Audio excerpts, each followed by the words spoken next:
No. Now we are. Now we are. It's like you just said live, and I was like, "What? I don't see I it." said no. I was like clicking on the. I was like saying it as I was clicking on the thing. Like go live. Oh, okay. Fair. So we'll wait till like at least 10 Couple fucking people come clowns in. get here. Open my beer. That's a fancy can. They must be really trying to sell that. It's really damn good. It is a It is a Hoppy as chocolate. fuck. Yeah, It's a chocolate peanut butter oatmeal cream I was stout. just gonna say it's some like bitter piece of shit with a bunch of other weird shit that should not be in beer in there, right? It's Yeah. chocolate peanut butter oatmeal cream stout, and I agree. It is kind of bitter, and it does kind of ruin beer and peanut butter and chocolate. But I have it, so I got to drink it. Okay, that's fair. I'm not saying it's not the best beer I've had, but it's 10% alcohol, Yeah, and that's it's how they get you. They're it's like, oh, you're drinking it. You're like, oh, it's good, man. It's good. Yeah, no, it is really chocolatey and like really peanut buttery up front, and then it's just yeah, super bitter after yeah. that. Right. Yeah, See, oatmeal stouts. I've had Samuel Smith's from England. Their oatmeal stout back in the day when I drank beer. yeah, Um, I love that. It was good. I actually watched a lot yeah. of Game of Oatmeal Thrones. stout's okay. I Dude, like I it. watched a lot of Game of Thrones drinking an oatmeal stout, or two Yeah, or three or four. So, 2 or 3 or 4. Yeah, yep. fair. So, well, shit. I guess we're up to the amount. Holy fuck! Like that was quick. Already. Uh, We yeah. must be popular. The gruesome twosome must be The popular. gruesome twosome. The Yeah, gruesome twosome. it's not great. So once you take care of your, oh god, swig there. Let's do a mustache update.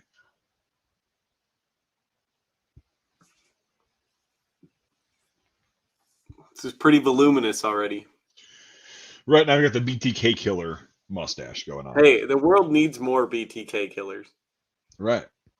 I mean, to be fair, he might have been killing those people, but like, what if that was their kink and he's really innocent? Oof. Because there's some people that are like real into that stuff. Yeah. And so you're saying that he probably just found out people like were really into getting the shit beat out of him and like tortured and Yeah, bound. they like wanted to die, and like that's how Right. they're like, let's do this. It's like And those he was people just that on the. like all the stroking chokes. They're like, you gotta hang yourself while you jack off. Well, yeah, autoerotic asphyxiation. Like, yeah, I get that. But like, so you're surmising that there were enough people that said, I need to find a sick fuck like me to bind me, torture me, beat the shit out of me, and then kill me. Yeah, somebody's probably into that. And he's just on the short end of a fucking nasty stick. Never know. There's a lot of things people do in their private lives that people don't know. Right. So now that we lost a lot of viewers with just this right now. That's fun. We lost like eight viewers. Because we're talking about how you look like the BTK killer. Right. So with that, why don't you go give your spiel? My spiel about how we're doing the mustache competition. Yep, and the link is in the description, so you can just say that, Perfect. and I'll post it here. So I got a profile that all the proceeds go to charity. We've actually passed the goal thanks to you. You did thanks to Michael and Michael. We have passed the goal, but every little bit helps. It all goes towards. Let's get stupid with this. Let's like really pass the goal. Yeah, it all goes to like saving balls. Everyone enjoys balls, and it's all about prostate cancer, men's health in general, testicular cancer, stuff like that. So all your money goes to help support research, treatments, everything like that. A lot of good and suicide prevention. Because believe it or not, there is actually a weird stigma that has to do with men in healthcare. Men are often basically told to suck it up, man it up until everything is too late. Well, that's what I did last year with my shit. Yeah, and you could have solved it a lot earlier had you not just done that. But like, so that's a big thing, and it actually ends up killing a lot of men Yep. and stuff like this. Also the suicide thing. Yeah, Mention that. So it's not good. So yeah, but this also is like this charity like helps for prevent prevention of suicide. suicide. It helps find stuff earlier. It helps men's health in general because men are actually getting pushed to the wayside because we're taught to not be like. Well, I shouldn't say that because there's a lot of pretty effeminate men out there now that are probably like the second they get a cough going to the hospital. But I don't know about you. I fucking hate the hospital. Um, Right? Well, obviously, I hate the hospital too. Like, yeah, because I pretty much. didn't go To the there. point where it's like, Yeah. unless I think I'm gonna die, I'm not going to the hospital. But that's the wrong way to think. You should go into the hospital if you don't feel good. And this goes towards supporting research and helping prevent men's suicide. Which, believe it or not, most women commit suicide, but they tell a bunch of people first and stuff like that. So, like, Right. most women's suicides are prevented. Most men just off themselves and they're found like 2 weeks later. Yep.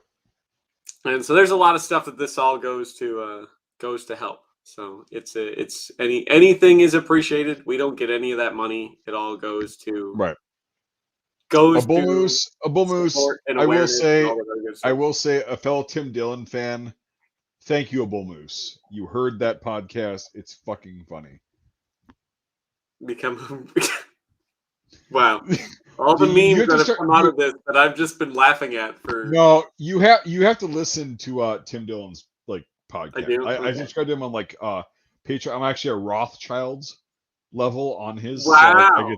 I get the exclusive shit, like the really exclusive shit. And Tim Dillon's his last podcast was fucking great. He's Oh, like, this Thanksgiving when you're going to your home, get this printed on a shirt or make this the first thing you say is, this is not just a written house. This is a written home.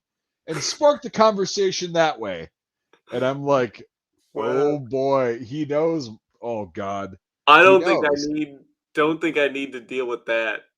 I don't need any more reasons to because I don't do like holidays with my family normally because they're Yeah. forever and a half away but like I'll go with like a friend or something like that to like their family and Well, then sometimes you should do that. You should I be the like to friend that discard walks in stuff. and says that kind of shit. Yeah, but like a lot of it is like I like to get real big into the religious stuff. I like to like pretend to be a Satanist. so, And so like everyone's praying and they just go like amen, and you're just like hail Satan, like a Christmas critter from South Park. yeah, that's not as like you got to like the current events. You got to like just be like That is really a current event. More people should believe in the Church of Satan because, dude. believe it The or not, Satanic Panic was like that was done in the early '90s. You're so fucking no, it's dated, actually one of the most rapidly growing churches. Believe it or right? not, But like the them Panic and the is Mormons actually, which really concerned me.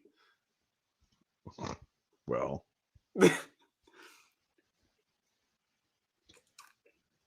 But anyways, I got news. I got a story. Got a little bit of Walmart drama going on. I got a right? little bit of story to tell you. So, for those of you who don't know, I work in retail. I'm part of the food distribution part of retail. So the reason you Just can tell go them into what the fuck you do. Like, just put it in like no, real it's a terms. privacy thing. Can't. Oh, that's correct. So I work Yes. in food distribution. So for the retail side of the market. So the reason you're allowed to go into stores and buy food is because people like me bring it there. And I had a problem with a specific Walmart in a specific terrible part of town that has always had a lot of specific problems for years. And I ended up losing it. And I went over this lady's head, who's the store director. And because it's been for years, and how this all started is it was really cold and windy one day. I'm standing out behind the store, and they have a thing, a little sign that says the receiving time is 4 a.m. to 1 p.m., which means, according to my rights as a vendor, they have 10 minutes to open the door, especially in the winter. Okay? Doesn't matter if the receiver's there or not. All right? That is their policy. You have 10 minutes to open the door to let me in. All right? Just for weather. Like, that's the thing. So I don't get rained on, so I'm not freezing, so I'm not getting heat stroke, and then I get to wait inside if the receiver's not there. Okay? But this was just to initially get into the building. Didn't have an order to put together anything yet either. Buzzing the door for like 20 minutes, and I'm watching a guy who I know has keys to open the door, ignore it, the buzzer, and walk past 10 times in 20 minutes. And I'm sitting there freezing.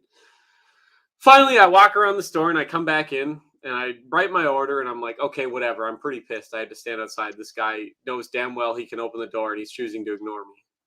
And which is a leadership thing. I know the receiver's not there. She's on her lunch, her government mandated lunch. So while I'm waiting to be let out, because the same guy won't let me out, okay, I go online and I go to the Walmart help desk and I file a complaint through the appropriate channels as a vendor as I am, being like, I had to wait 20 minutes outside. I've now been waiting 40 minutes inside just to do my job that Walmart's not paying to hold me up for. And that was about the end of it. Receiver came back. I went out, did my order, got my work, came back. Next day, I got a call from the store director because the CEO of the, I forget what it is, the ethics and something department of Walmart got this email. And he's like, this is unacceptable. Sent it down to the store director, said, fix it. Okay. She read it all. I left her a paragraph. Mike read it. This paragraph that I left her. And it was all about how, like, I've been waiting for this long. This happens all the time. It's been happening for years. All right. I've been told people nothing's changed, yada, yada, this and that. And so I get a call from the store director. And she goes, okay. The problem I had, she doesn't deny the problem, doesn't deny that there is a problem, doesn't deny this incident didn't happen. She's pretty confrontational, though, and she's known for being really confrontational. And I'm driving, so she leaves us on a voicemail. And she calls me, and the only thing she argues about with the whole big, long review and complaint that I left him was that she doesn't think it's quite been happening for years. That was it. So, also, she didn't know what company I worked for, despite putting it in the thing. Right. So I call her back, and it was the store number, so I have to call and press 2 and get to the front desk and be transferred. And I'm sitting there waiting to be transferred because this very nice Somali lady who I could not understand, I'm sorry, she's just doing her job, answers the phone, and I'm asking for Sam like 10 times before she finally understands what I want. Goes to get her rather than walking her. Goes to physically bring her the phone. And I get told, just sitting on hold, and then finally I get off hold. Nobody says anything, but I just hear the store director's voice screaming at an employee in the background. And then the phone hangs up on me. I'm like, okay, interesting. She wanted to talk about the problem I had, and then this is how it goes. So I call back 2 hours later, and it just rings for like 4 minutes. Finally, the assistant store director, the guy at the keys who walked past me like 10 times that didn't want to open the door, answers, and he's like, yeah, what do you want? I'm like, I need to talk to Sam. She called me earlier. And he's like, well, she's busy. And I'm like, well, tell her I called. I'm such and such. And then I never got a call back from her. So today I called my boss and I told him exactly what I did and how I went over their head. And basically he just goes, yeah, that woman's kind of a cunt. And You he said had that the clear. same What'd you problem say? for years. A cunt? Yeah, no. You know, like she's a cunt. So, yeah. And so now I don't have to go to that store anymore. And then on the bright side of that, so like I also had the same conversation to talk to my boss about the written offer I gave him about 2 weeks ago before he got COVID. And he's like, yeah, I don't think I could match that. And I'm like, well, then this is going to be my 2 weeks. So starting a new job on the 13th. Woo! For same thing, basically, but for 3 times the pay. Yep. Because job market right now. That's how you do it, son. That's right. It. Well, that was my story. That was about how I dealt with a Walmart store director. Right. And so my better half says hello. And then she also says, fuck store directors. Yeah.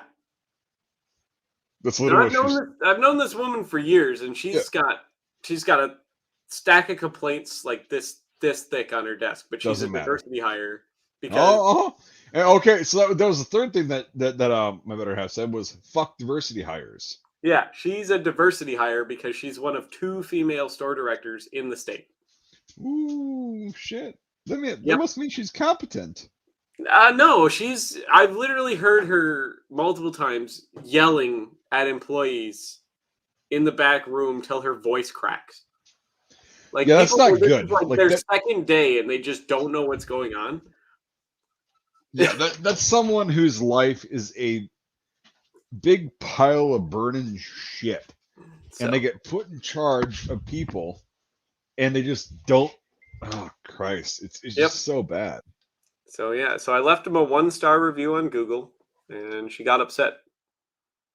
Mhm. And I complained. I complained to corporate about this, about how it's been happening for years, and I've just been slowly building up my repertoire of people that I know that are fellow vendors who do this job they're all like, yes, I've had the same problem, and I'm like, well, go here and Well, do the this. cool thing is now, like the really cool thing is that you did that. Like now we can call you literally like your last initial is K.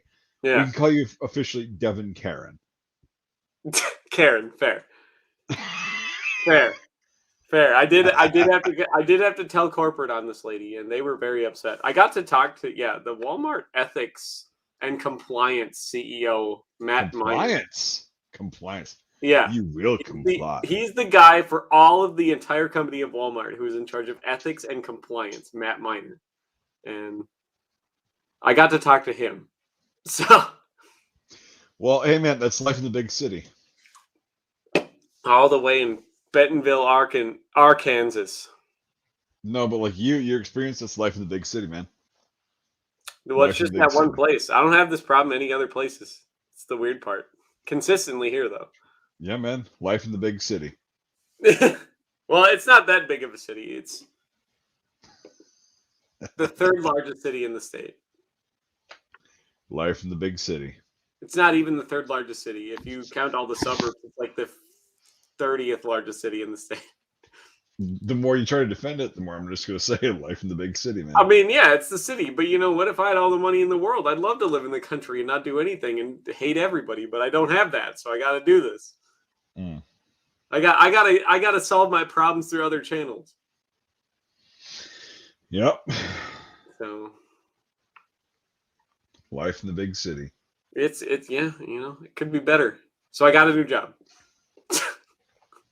Good. So I thought the guy was going to cry when I told him I'd take the job on the phone. Because everyone's so fucking desperate around here to just find workers. And you're that valuable. Like you're just so awesome. You're the most important cog in the fucking machine. Well, he literally like called all the references on my resume, and he's like, I called all the references on your resume, and he's like, we're going to pay you extra even from what I offered you, because he's like, we're that desperate to get people. So good that you have me as a reference. I'd be like, Devin? Oh, that guy's a piece of shit. Like, yeah, that Canadian worthless. piece of shit. Yeah. Fucking work. Why would you even call me? Like, what the fuck is he applying for? What is he doing? You know, like, what the? No, God, Christ, you don't want to work. He's probably just trying to fuel his meth habit. Yeah, like he's a bunch of terrible. Yeah. Have you seen how skinny he is? Like, Jesus Christ, drinks like a fish, just belligerent. He fucking. I mean, he's not full blown H addict, but he skin pops H and like does meth to supplement that, and like he takes uppers with downers, and like it's just like what are you doing? Why would you even call me? Why would you waste my time? No, hang up the phone. All my old bosses and stuff, but it's pretty cool. I'm glad all my old bosses. Some of those bridges I like really fucking burned for some of those old companies. It's like, well, fuck you, I'm leaving. You as a Canadian, you're like, you didn't say, oh fuck you, I'm leaving. You're like, hey, I got a better opportunity somewhere else, and I'm sorry. I'm really sorry. Well, 2 jobs ago, I actually brought down my manager, who is the lady at the job, with me when I quit. Like I yanked her out of the company with me when I quit. God. So quite vindictive. If you're rude. Another reason that I'd be like, dude, you don't want this fucker working for you. He brings down titans.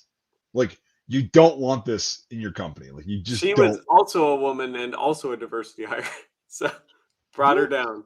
I'm all for equal rights. Oh, wait a second. What was the first thing you were gonna say? I don't know. I caught it right there, so I don't know. Yeah, weird. Yeah, My train of thought was going one way, but my mouth was not going the same way. Yeah, that's not good. I've been drinking since 1. I thought you literally said for the next week and a half, I'm not gonna have any fucking time. You got off at 1 today? Yeah. Oh. That's why I said we could do the stream. Because all of my trucks, 3 of them, didn't show up today. They're not coming till Monday. We got emails, we got messages, we called the companies. They all said they'd be here today, and then suddenly at like 2 o'clock, they're like, they're not coming. That's fun. Like, well, I guess I'll go home then. That's fun. Yeah, and it was like, well, fuck you. I've been sitting here waiting to just unload 3 semi-trailers by myself. So I have stuff to do this week after the holiday, and it doesn't matter. Now I'm not going to have anything to do Friday either because it's just, I don't have any product now. So. God. I know, right? So I'm just, basically it's a vacation week. Yeah, so you lied to me. You literally lied to me. I didn't know that until today, Mike. No, that's why I brought it up to you as soon as I knew. You fucking lied to me. You said I wasn't going to have any free time. And if I had to unload 3 semis, that would have been an extra 7 hours of work. I'd be working still. But you lied to me. You lied to the peeps on here. You lied to everybody. You lied to the Poopaloop, the Whisker Beak Weasel Horse. You lied to him. My knowledge at the time. No. That's how it is. This is unforgivable. Observed, adapted, and overcame. That's all I did. This is unforgivable, Devin. So it's not my fault. Do you want to call the truck driver? I got his number. You want to call him and be like, hey, why didn't you show up today? You call on the stream right now, and you're just like, he's actually a really good guy. He is from Texas though, and he sounds like he's from Texas.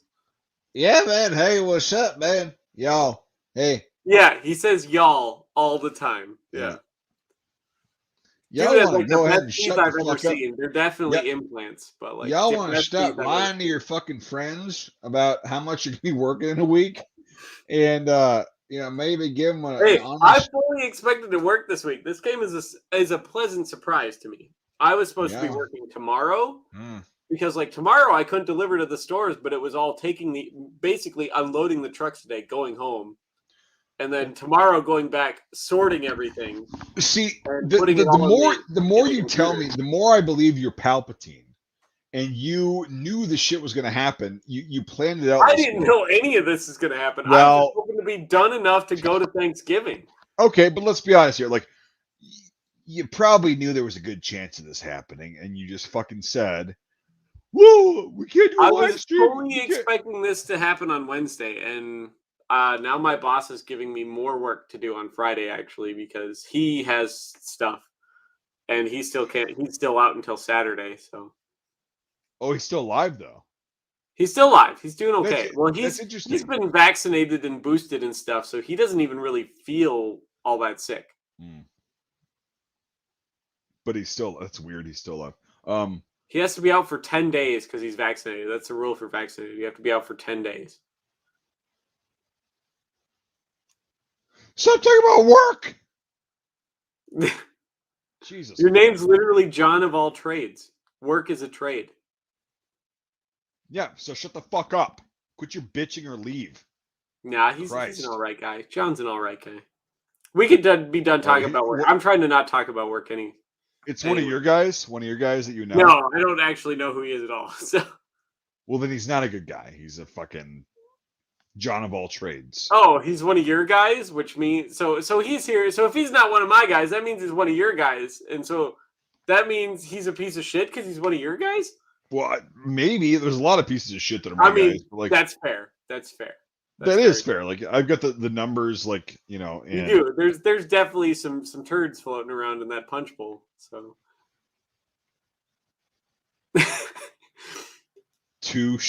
oh my Christ. All right, I know what we're dealing with here. Let's just ignore that for the rest of the fucking night. The second you Yeah. said it, I looked down and read it. Yep. That's Let's just go on. right. Your stash. I guess you got to win this competition because this thing is disgusting. Oh, by the way, I got my knife, my first knife in. I think you'll like it. Let's see it. If you want to see it. It's a kitchen knife, YouTubers. It's not that are watching this. No, it's a kitchen knife. That people that are watching this, it's a kitchen knife. I mean, probably could be used as one. Oh, the Fairbrand Sykes, yeah. Yep. That's right. It's an actual made in England one. It's got the stamps on it. The oh, good God. They probably raped you on the price. Like, let's be honest here. This one I actually got sent for free by a friend. So he had a couple of them. So he's like, "Yeah, I'll send you one because you don't have one." I'm like, "All right." Yeah, those are actually pretty cool. I carried one of those when I was deployed and brought it home, and then I lost it. Fucking. No, this one's made by J. Nowell and Sons in Sheffield, England. Wow. Yeah, it's actually pretty nice. Well, Dorothy, how, my friend, you've got a Fairbrand Sykes fighting knife, a commander knife, and it'd be brilliant for you to. I like it's so I have tiny hands. I like how it is like appropriate size for my hands. Well, but here, Professor, you're holding it very wrong. Very wrong. You're hitting it with too many hands and fingers. The wrong spot. No, the wrong spot. Oh, your thumb goes before the British.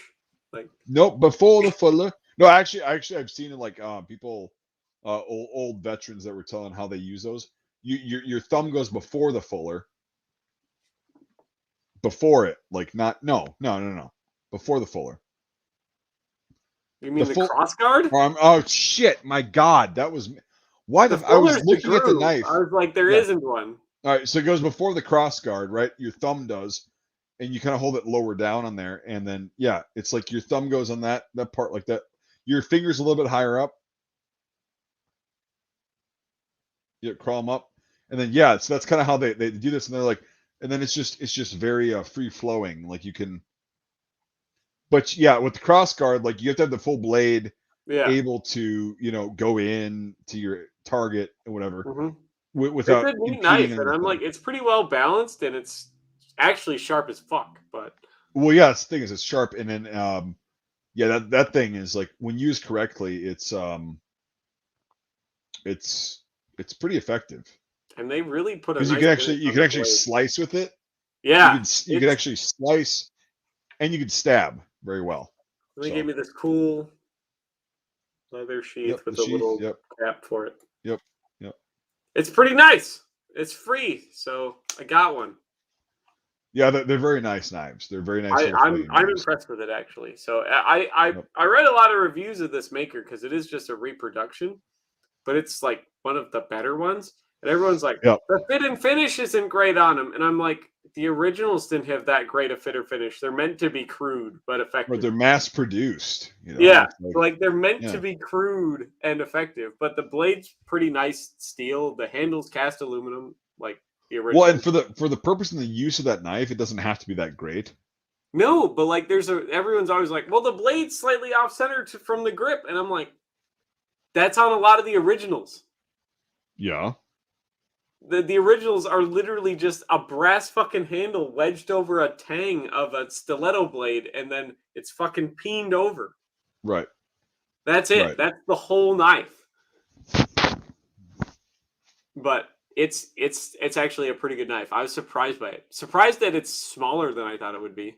They're very small. Very small, but like it doesn't feel small, if that makes any sense. Well, yeah, no, it's like it's an actual fighting. It's a proper fighting knife. It Like, is. It seems like but it it'd be also really it good. takes a lot of training to like get that to be very effective. Good. And I mean, it's there's a not like a K-bar or something else where you can slash and stab and everything with it. well, a It's K-bar was meant to be like a utilitarian thing. Like yeah. This it's is like like almost a like a hatchet where you could, proper yeah. exploit people's That's weaknesses that's an knife. actual fighting knife. A K-bar Yeah. is a multi-purpose knife. Like that thing was meant to like be able to shave bamboo Wood or and like stuff like that. wood This is to kill like people. yeah, It's got one reason, and right that's to kill people. Yeah. or Parmesan cheese. Or Parmesan cheese. Or provolone. Right. There we go. If he even watches this shit anymore. Oh, come on now. But it's actually pretty good. I was Dave surprised by it. Dave is asking what us lamos are up to tonight. What a fucking Gen X thing to We're say. not Like touching our seriously, wood, that's for sure. what the fuck? You literally like voice text. What do you said the same fucking thing, Dave? God damn. What a fucking clown. What a piece of shit he is. Well, he's got to use voice because he's touching his wood right now. Right. He's a Gen Xer that like doesn't know how the fuck to use technology. He's I mean, to be fair, I don't know how to use technology, so. shut the fuck up, not helping me. But hey, And I'm a millennial, yeah. but I Not have helping the make fun of mustache me. of a boomer, so I have the mustache of a like killer boomer. Like that's fair. literally. Literally, the BTK killer. He was pretty Yeah, great. Dahmer had a big Yeah, mustache. Jeffrey Dahmer. He had a similar mustache too. Yeah, Mike. I think Mr. True Calling. You're telling me like now you're noticing this, like this is why I don't like this. But hey, for the cause, which again I'll post in the fucking Yeah, I don't think it's that bad. Like, I honestly, like, really? no, it's not It's as bad awful. as you think. Like, here's the thing: the longer you leave it, the better it will get. That's the thing. No. That's It like that's will. like that's like what you say about like somebody with a fucking bed sore or herpes. Like, well, the longer you leave it, the better it'll get. It's like that's not true. That's not Well, this true. is not You have to sore. take, This is facial hair. but it's not good. Neither is herpes or bed sores. No, but it's You're yeah, exactly. Okay, so you can say you're lying again. no. You're Your being a piece of mustache shit. is fine, and like the longer you let it go, the more it'll fill out. That's the thing. Why Because the fuck would I want to leave this piece of shit on my face? I I mean, already have well, to endure tomorrow. Like I have to go to two families Thanksgivings, and they're gonna be like, "Oh, what are you doing there, bud?" I mean, I have to go to 2 Thanksgivings tomorrow too, but I'm just gonna bust in there like Yeah, I'm about to no, shoot a but you have a 70s full mustache. porno. Here's the thing: is no, okay, here, penis. You have a full mustache. Okay, this thing, We've been growing this the same amount of time. Come on now. I'm a again. You what? Yes, I know. I Okay, like so, how is this any better than your caterpillar that you've got already going? don't know. This is I a mean, to piece be of fair, shit. mine is I think like 2 or 3 hours older than yours is. Yeah, it doesn't matter. Look at this thing. It's actually it doesn't. So on this side, it actually does not grow down here. It's thinner on this side than it is on that side. Yeah, and that's why if you let it go, it'll fill in. It will not because it's been growing the same exact way the whole fucking month. But the cool It's thing about it barely is once you let it get long enough, you can pull it over all the bald areas. You can comb it it's over. barely getting longer. It's barely getting longer. Like it's now kind of visible on camera Yeah. because it's so shitty. Like, should I put some fucking brown shoe polish on this I bitch? mean, Like, you could, yeah. But no, you're supposed no, to I'm use not going eyeliner. to. It's better. Oh, yeah, I'm sure because you would know. I mean, I don't need to. I was graced with good genetics. You just want to kill this stream, don't you? You just want to kill this fucking stream. Oh gosh. You just want to kill the stream. That's it. I'm not I'm not killing anything. I'm not killing anything. Right. So, Yeah. oh, also, I got to ask your opinion on something cuz I might buy something. Oh God. P68 DPM thoughts. Oh, the repros. Oh, No, no, no. real ones. Real ones. Thoughts. Nobody but you is going to be able to tell the difference. It's the first DPM. Right. Again, what I just said still stands. But like, I just like your thoughts on it. Have you ever touched one, held one? You probably have No, and didn't even realize it. But well, correct, but like, no, I think DPM. It's like saying like Erdl and fucking Woodland and whatever. they're It all in that looks same kind of family. Yeah. it looks the same to me, right? But I can't afford to get like too far in depth in that because I have so many fucking things. Yeah. I You know what I get mean? it. I was just wondering. I was just wondering. But the '68 stuff, like I know the smocks were a little bit different, or a lot of bit different than the. Well, they influenced the modern smocks. Well, a lot of it is the pattern itself hasn't changed. The colors The colors did. remain pretty much the same until the 90s. Well, no, but the colors, like at a certain point, they made some. I don't know where if it was intentional or not, but like they made some that looked a lot more like the green popped more. The green was like a Yeah, lighter green. It's like a there's a lime. lot of darker ones. And later the darker ones come in, but the 68 Yeah, ones are kind of a brighter colorway. right. And then so like I don't know. It's weird. Like Because all it's the ones that the first DPM, but like the fabric's all different. Like it's more not as synthetic, you know what I mean? it's cotton. Yeah. Yeah. I don't know. It's I don't know, but I'd kind of like to get a set. I feel like I'm thinking about it. Thinking about getting I mean, some old school okay, so DPM. here's a very controversial thing to say. If I were to stack up DPM Woodland against M81 Woodland, DPM wins.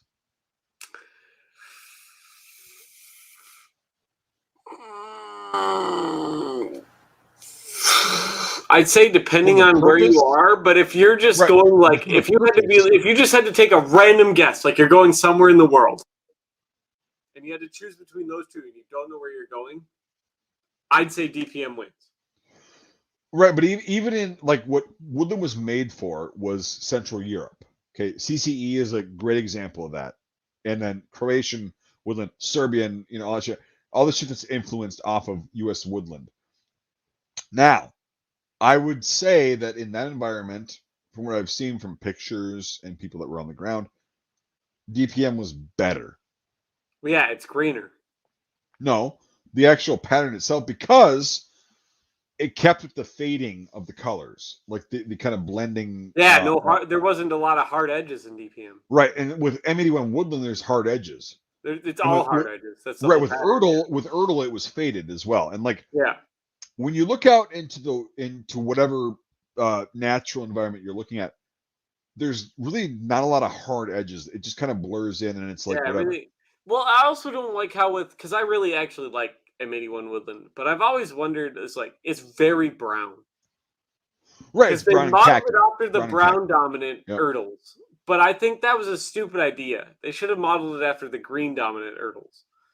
Correct. I agree. And that's the thing is like you should have a woodland uniform and a desert uniform. Yeah, we should have green and tan. Right. Because I'm camouflage serious. doesn't matter anymore because of all the thermal devices and shit like that. It literally doesn't matter. Sure. Well, that's one argument, but still like certain camouflage patterns like CAD Pat, right? They're meant to disrupt night vision sights, but like thermals, yeah, I mean, they whatever. can see us from basically space with thermal vision now. Like, Sure. And that's one thing, but like most militaries, like when I made that video about like, a solid color versus camouflage, there's a lot of good points brought up in the comments is like most militaries, most people cannot afford thermal imaging. well, all the No, first world countries can, but no, the not for US every hasn't been dude. fighting a lot of Dude, first world countries. dude, even when I was in, like we had thermal imaging for our crew serve weapons, and that's it. Yeah. So not everybody's got that. But you got to remember that's fucking 10 years ago. But it's still true today. Like it's Yeah, but like now it's come so much further and it's so much more widespread and it's so much cheaper now. well, no, it's not. It's not cheaper. That's a fallacy. But like, and also we won't know how effective this crap is until a first world country fights a first world country again. Fair point. because right now it's just first world countries ganging up on third world countries. Fair point. So, and yes, third world countries can't afford new assault rifles, but that's okay. The president gave them pallets and pallets of them. Yep. But oh, not to mention thermal imaging devices. So I guess they don't need those either. They have them. Yeah. But Well, so I just think camouflage is going to quickly on a first world military to first world military basis. Camouflage is almost going to be, well, for one, everyone's fucking wearing multicam anyways. But yeah. it's not going to matter. Wearing camouflage isn't going to matter. Which literally, so let's just go to a side really quick. I literally thought that was a really good pattern back like 20 years ago. No shit. Yeah, when it was when OCP, the original Cry Precision Scorpion. designed OCP Yep. came out, and it was going up against UCP, phenomenal, light years ahead of everyone else. Oh yeah. And now it's not. Now that literally because of UCP, Cry was forced to take all that money they spent on developing that and go to every other country in the world, and they were all like, "This is the best shit ever," and they all bought it. Yep. And the thing is like, so multicam is good in several environments. I'll admit that it's all right. Yeah, it's designed for temperate woodland. That is its best thing. Temperate woodland. And so here's the thing: is like right now, everything's dead around here. Yeah, There's a lot of brown. There's a lot of tan, basically. Scorpion, or the original multicam OCP is OCP is really good around here. Okay, but this is one specific area in one specific season. Mm-hmm. And so I would actually issue, if I was in charge of the military, what I would do is I would have 3 uniforms. I would have multicam tropic, multicam, and a white uniform. Fair. For the United States, that would cover pretty much all of it. Yeah. Right. Because I multicam you can wear in environments that are not as green as tropic would work. But in the green environments, jungle or deciduous forest, like especially in the summertime, multicam tropic it's dark, yes, but when it fades, it's really good. How about Really this? good. We just have DCU and BDUs, and we make every branch wear. Well, we had that. I don't like M81. Like, everybody loves it because of the nostalgic fact. I don't think it's a good pattern. No, it's not for a lot of places. For a lot of places, it was made for Central Europe. The thing about it is because camouflage it's basically obsolete. Get something that's official looking. You know what I mean? Well, in multicam it's not tropic, too high speed, but it's identifiable as that person's part of the military. I better not be a stupid fuck right now. Right. And if I had it my way, what I would do is I would go back and just have jungle fatigues. Okay. Yep. Olive green 107. Yeah. Yep. Okay? Just green. And I would have the same cut in khaki. Yep. And then snow camouflage overwear. Yep. Over white. Yeah. I agree. Green, tan, and white. That's all you need. Bam. Bam. You can operate in multiple parts of the world with those. For sure.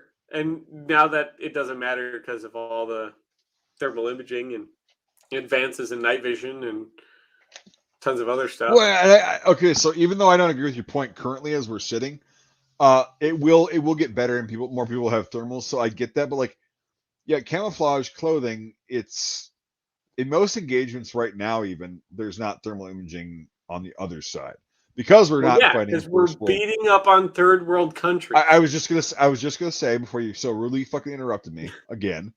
No, that's because we're not fighting other countries that are wealthy and can afford this. And so if you say that, I don't know, I don't see I think camouflage is very dated. I think it's cool, it's fun. I agree. Yeah. It's whatever, and it looks neat, but its days are numbered. Dude, again, the Vietnam jungle fatigue uniform I think was the best looking and very practical. And yeah, since you gave me those ones, I was like, I have to agree. It's The pockets are all easily accessible. It's a Easily comfortable accessible. uniform. It hangs well. It fits well. It goes with a lot of And it gear also looks just fine. professional. It looks Yeah, professional. it's good looking. Right. You got your And so, name like, tapes on there, you got your insignia. It's like, mhm, okay, well, it's good. And yeah, I and agree. going forward, DCUs, right? Not BDUs, but like DCUs. Um, that's actually my favorite desert camouflage uniform It's really for good. all deserts because Mhm. I realized some deserts, and I know the whole thing. They did the experiment in the Mojave Desert, and then they came up with chocolate I chip, was and like, that's six fine. color. Come on now, in case Mexico gets uppity. Well, no, but like we also like didn't really have any experience in desert, you know, Before at that, that no, yeah, at that point while they were experimenting with it, we couldn't really go to like Egypt or Syria or yeah. So Iraq, they went to Nevada and they made the right? camo look like Nevada. Yeah, California, Nevada, and it was like okay, it's rocky, and 6 color is actually pretty effective, but like it's too dark in most desert. Remember the 3 color though, three color dude, the works three in a color lot of stuff. Yeah. dude, that's why it's been copied just as much, if not more, than chocolate chip. Well, that's why also three color desert is still an active U.S. camouflage pattern. With whom? No, it's not with any branch, but for deployments to sparse desert areas, it's considered the go to camouflage. So is M81 actually. So they still have that as an active camouflage in Well, the and I U.S. also so it's a contender. Like so, 3 color is great. I Hmm. also think Marpat Arid is Really good. fantastic. I Yeah. mean, dude, in Iraq, like there were guys from different. So we worked with guys from all different branches of the military, Coast right? Guard. Yeah, actually, a couple. They were there in advisory roles, whatever. They're just trying to get Everyone experience. forgets about the Coast Guard. They work so hard. That's why I said all branches. And so, Well, the Coast Guard's not a branch of the military, so yes, they are. no, they're not. We've covered this. They're part of the Department of the Interior. So Okay, whatever. Fine. Point being they're is park rangers. okay. Point being is no, a lot of the guys are wearing 3 color desert. A lot of Navy guys and Coast Guard guys and Yep. whatever. And that was fine. The Iraqis were wearing chocolate chip. Hmm. They got a The bunch of Marine it in surplus, and they made their own. no, they made their own. That Hmm. they were wearing their own. But so the Marines were wearing Marpat Arid. We were wearing fucking UCP. Oh, and the Air Force was wearing their the ABUs. Oh my god. Oh, so the Army and the Air Force were definitely the first ones to get shot. Yeah, it's like it was so like and you know, I was just like, why the fuck can't we just like pick one or two and go with it? Well, You because we know? got to spend that defense budget money, Mike. That's why they tax us so much. Right. Right. Well, yeah, They exactly. got to And do stuff like this to justify their budget, so they can get an increase to the budget next year. but so the actual the patterns that I saw that worked well over there in the environment that I was in were 3 color desert, and the best one was actually Marpat Arid. Marpat Air is pretty good, and freaking It Cadpat Air was because like it's so pink. right that yeah. I mean, but pink is a natural desert color. Like the lighting. Hmm. This thing is like at, at all points of the day, like you've got about 6 points of the day that are different where the lighting's a lot different. And see, our uniforms looked blue at one point during the day, and then like gray, and then like dark, whatever gray, and then it was like weird. And with Marpat, it didn't seem to change that much. It was just kind of a standard. And then 3 color desert really, it got more pink at night just because of the sunlight.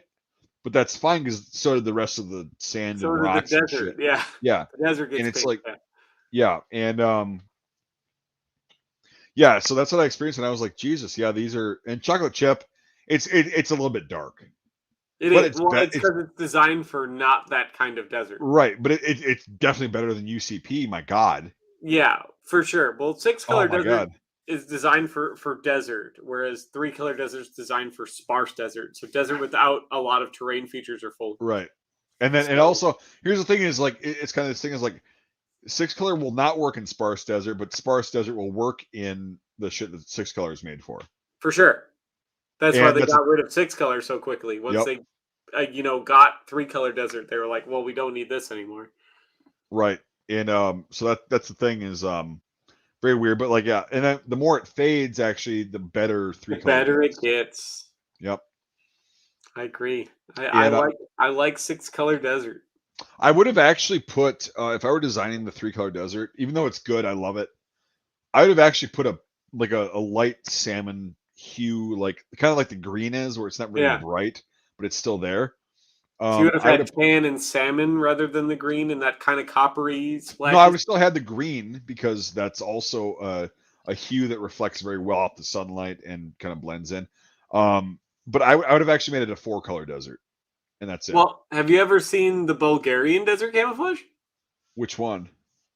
The one that's based off of their DPM. Send me a picture on All Facebook. right. It's actually so like imagine 3 color desert but with pink added and in DPM. Okay, just I'll send me a find you a picture of that picture. shit. 'Cause, I mean, And then DPM, like we were there, the Brits were still wearing DPM, and the Romanians were still wearing DPM desert, and that mhm. still worked better than UCP. Like it was pretty good. Um, Yeah. And then you it could if yeah, you want to show people what we're talking about, you can show people then cuz now we could do that since we share pictures all the time. right. That's why I said send it to me. All right, there you go.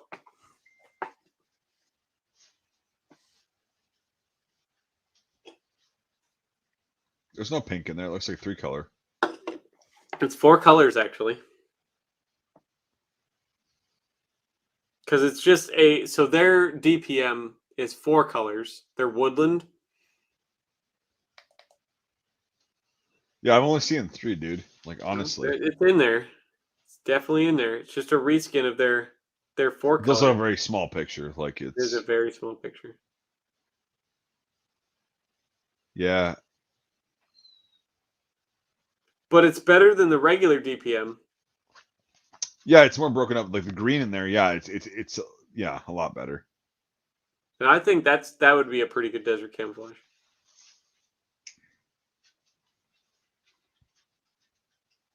Yeah, And their not bad. regular DPM looks cool too. Yeah, I won't share because it's like such a small picture and like whatever. It just looks like DPM with green in it. But like yeah, I mean that pink color, like I showed you that Iraqi shit, right? The Yeah, that is very pink. yep, and but like it's literally like I've seen it, I witnessed it for a year. It's like that's what the light reflects on everything, and it looks like for a good chunk of the day. Well, yeah, that So sun's real intense. yeah, yeah, it's fucking insane. You get a sunburn, like an actual burn in 15 minutes. Yeah, like bad. That's the only time in my life I've ever seen like a really dark black guy get sunburned. It's sunburn, yeah. Yeah, and he's from Louisiana. He's like, Jesus Christ, man! Like, I have a fucking sunburn. I'm like, well, I know how it's like for me, but like, yeah, that's fucked up. I sent you another one that's in a little bit better lighting.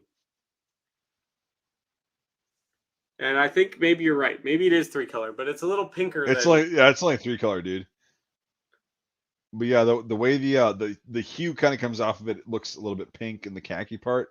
yeah. But yeah, that's only 3 color. But it's still cool. Yep, that's cool. It's cool. And It's that DPM, I but would in put that on. US 3 color. Yeah, I was just gonna say I put that on the same level as US 3 color. Like, it's because yeah, in the desert, depending on what desert you're in, but most deserts, like the sunlight reflects off of the sand and the vegetation, whatever, and it's just it's a weird environment if you're not used to it. Like it's really it's quite strange. And like I know we have deserts in the US and they're actually very pink. Like when I Yeah, was in they El are. Paso, Well, there's so much that's red dirt and stuff here in the United States right. too. And Yeah. it reflects, and then yeah, especially when the sun's going down or coming up. And so we were in El Paso at Fort Bliss, and it was Ooh, very Tejas. pink, and it was like what? Tejas. It's a Oh, state. Tejas, yeah. Yeah. Yeah, I was Like like, what the hell are you saying? Arkansas, Yeah, yeah, which is I'm never gonna yeah. say Arkansas again because it's Arkansas. It's literally Kansas, Yeah, but with go there and say Arkansas. that they're gonna fucking kill you. Well, it's not my fault they spelled their state like fucking Arkansas. I can Yeah. read. So, But yeah, Texas, like in El Paso, that was I forgot the name of the mountain range, like that's there, like going up. It goes up to New Mexico as well, and the one that one's right along the border? yeah, it comes up from Mexico, like it's the same mountain range, but it like comes up through Mexico, and like they're not huge mountains, but they're still No. mountains. Yeah. I Something rings a bell, but it's not right. Yeah, I mean, whatever, you can Google it if you want, but like Yeah. they're It's a beautiful bunch of mountains. hills. Yeah. They're actually mountains. They're fucking huge. But they're also very sparse. Like they have just like very little vegetation on them. They're mostly like rocks and sand. Mhm. So they're kind of tan and dark green Wait, a desert's when made you out look of at them. sand? What? Right. But so no, like the sun would like set over these mountains, right? On our western side, and it was like really pink. Like everything, the landscape, Yeah, everything the was like sun really once the sun pink. gets that kinda reddish hue in the afternoon. Yeah, but like around here we have grass and trees and shit. It Well, just yeah, looks like that it's kind of drowns it all out. You don't have right. anything to reflect it, yeah. Exactly. And so like it was like really weird like going there and because we spent a month and a half or almost 2 months down there. Damn, And yeah, that was a again that was the long place that time. The Canadians were there before us because I found that flag patch and I wore that in Iraq, which was fun. Yeah, because Um they gotta heat acclimate because it turns out we don't have deserts in Canada. oh weird. We have I know, snow right? deserts, but We wrong do kind. have Arctic tundra, the land Right. of the snow Mexicans, like, just frozen wasteland. Right. So Jesus Christ. But yeah, it's so that was really cool. Also, speaking of Mexicans, when we were in El Paso, we had food trucks that would come up like on the base and everything. yes. Dude, dude, we because we had that or MREs, or we could walk them out of the chow hall, which is really mediocre, like Yep. just Well, I mean, the whatever. defect's always mediocre. Right, and so dude, one of our squatters, and honest to God, the name of the food truck was Indian Boy. I'm not shitting you. And it had like a logo of like somebody shooting an arrow, and it was like oh, I have pictures to prove this, by the way. And so the food Well, truck was Mike, named that sounds like you ate at a racism. oh no, well they were Mexicans. They made the best goddamn burritos I've ever had. They're fucking Well, I amazing. mean, to And be fair, I want my burritos to be made by a Mexican. right, and so what I do is like because they were $3, they're usually like $2 or $3 a piece, right? So we'd have cash on us, and what we do is we'd be out at a range early in the morning, and we'd be like, we would not eat an MRE for breakfast. We wouldn't have time to go to the chow hall, so we just like stash the MRE, and then all of a sudden, a certain squatter that I told you about, who was SF for many years and whatever, and like with Yep. us, you just hear him yell, "Indian boy!" like really loud, and we'd all look, and there's the truck coming down on the road, and we'd be like, "Okay, all right, let's okay, so you got to shoot next. I'll just go. Give me your money. Tell me what you want." We would go over there and swarm this truck, and this it was the same Mexican woman every fucking day. She'd be like, "Hello, can I get for you?" And I'm like, this, and this. Okay, what else?" And I'm like, "That's it." But the first couple times she got me, and I was like, "I'll take this, this, and this." She goes, "What else?" And I'm like, "I guess I'll have this too." What else? Okay, this. What else? I didn't understand the tactic, right? I never Yeah. dealt with that shit up here, and I'm like, Mountain Dew. Okay, what else? Two Mountain Dews. Yeah. And then at that point, I'm like, The front she goes, tire, like, yep. She goes, what else? And I'm like, that's it. And she goes, okay, gave me the total immediately. I paid, and I had all this shit, and I'm like, oh fuck. And then one of the guys is like, you've been had, dude. Like, just order what you want and say that's it. And like whatever. And I'm like, oh, okay. So I just gave a bunch of food away to my friends. And like I was like, okay, well, here's a Mountain Dew wow. for you. And yeah, so it was like the next time, well, we had a system down, like when we got used to it, right? It was Yeah. like okay, that squad leader would be like, Indian boy, and be like, okay, fucking A. Go up there, and I'd be like, I want this, this, this, and this. That's it. Okay, total, bam. But we'd get food for the whole fucking day because That's a I'd lot of have 2 food. burritos for the morning. I'd have what the hell was it? A red chili sauce, pork, or Well, I also carnitas don't rather. think people realize that, like, when you say how much like one of those burritos is, like when Mexicans like make you food and it's like authentic stuff, you're Yeah, like you pay like $4, but like you get like a heap of food. it. Well, that's the thing is like, so that's what we It's do is because we do this. Like, substantial. I would You have get 2. a Yep, substantial amount of food for your money. I'd have 2 burritos, and the one that I'd always do is the red chili sauce with the carnitas and eggs and potatoes. That was my breakfast burritos. I get 2 of those. They're $4, or no, those were $3 a piece. And then I would get just a regular red chili and carnitas and rice. I get a couple of those for lunch, and then I'd get something else for supper, whatever I felt like that day. But I'd have them in my pocket the whole day. And then when we were going up and like doing shit, I'd like set them down next to everyone. I'd be like, hey, watch those. And so we were living on these fucking burritos, right? That's what I'm saying. Is Burritos. when we did out, Mm. because range days were like 12, 13, 14 hours. And if we brought it back to the barracks, we get lucky and like, okay, we have a burrito, we can have it for breakfast or whatever. But like, everybody's like, how are you not eating MREs? Like, how do you have this many MREs stacked up in your fucking your wall locker? And I'm like, well, we have Indian boy. They're like, what's that? And I'm like, that food truck. They're like, yeah, I won't buy that shit. I'm like, oh, well, you should go buy it. Well, I'll tell you what, it doesn't take a lot to be better than an MRE, and I would agree that that is better than an MRE. It was way better, and we had that, and then It's we literally fresh hot food. Like it was so good. It any was, fresh hot food is better than an MRE. dude, their red chili fucking carnitas with potatoes, eggs, and whatever. Dude, you cannot find a better breakfast burrito. You can't. For And it sure. was I so agree. fucking good. So good. So good. Yeah. And it was like we were not hungry. Like you'd actually like, even though you're wearing all that shit, doing all this stuff, like you'd eat breakfast, which is 2 burritos. Yep. You'd have the rest of the shit in your pocket. And then at lunch, it's like, noon after you ate at like 7 a.m. and you're working out and everything. It's like, well, okay, it's lunchtime. So you have 2 more burritos. And then it's like, man, I'm good. I'm safonsified, man. Like I can keep going. Gosh, you And guys and and then your it was like, food trucks. As a Canadian, you just have to eat spent 5.56 shell casings. well, right, but that's because you weren't in El Paso. But I'm sure in El Paso, the Canadians that were down there had Indian boy They as well. probably had Indian boy. I'm surprised I haven't heard about it because there was a Dude, fuck ton of Canadians in El Paso.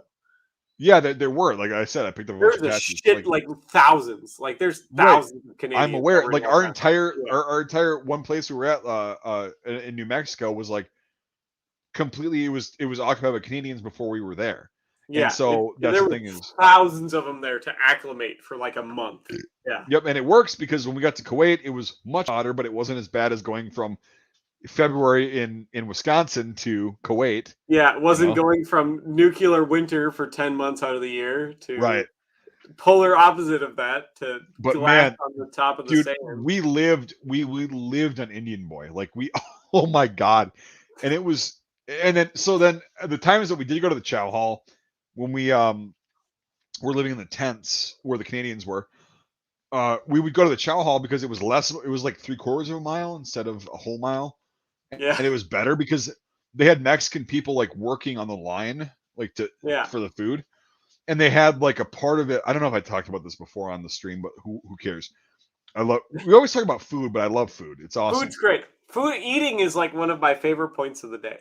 It Dude, is. again, the thing that unifies people from around the world, no matter where you're from, what language you speak, if you don't understand each other, food and humor. I don't know. So Ethiopian people don't have food and they do all right. they have food. Nah, not very much. Well, when they do, it's good. Eh. So, but anyway, so no, we go to the chow hall and big fucking circus tent, right? Big Yeah. tent.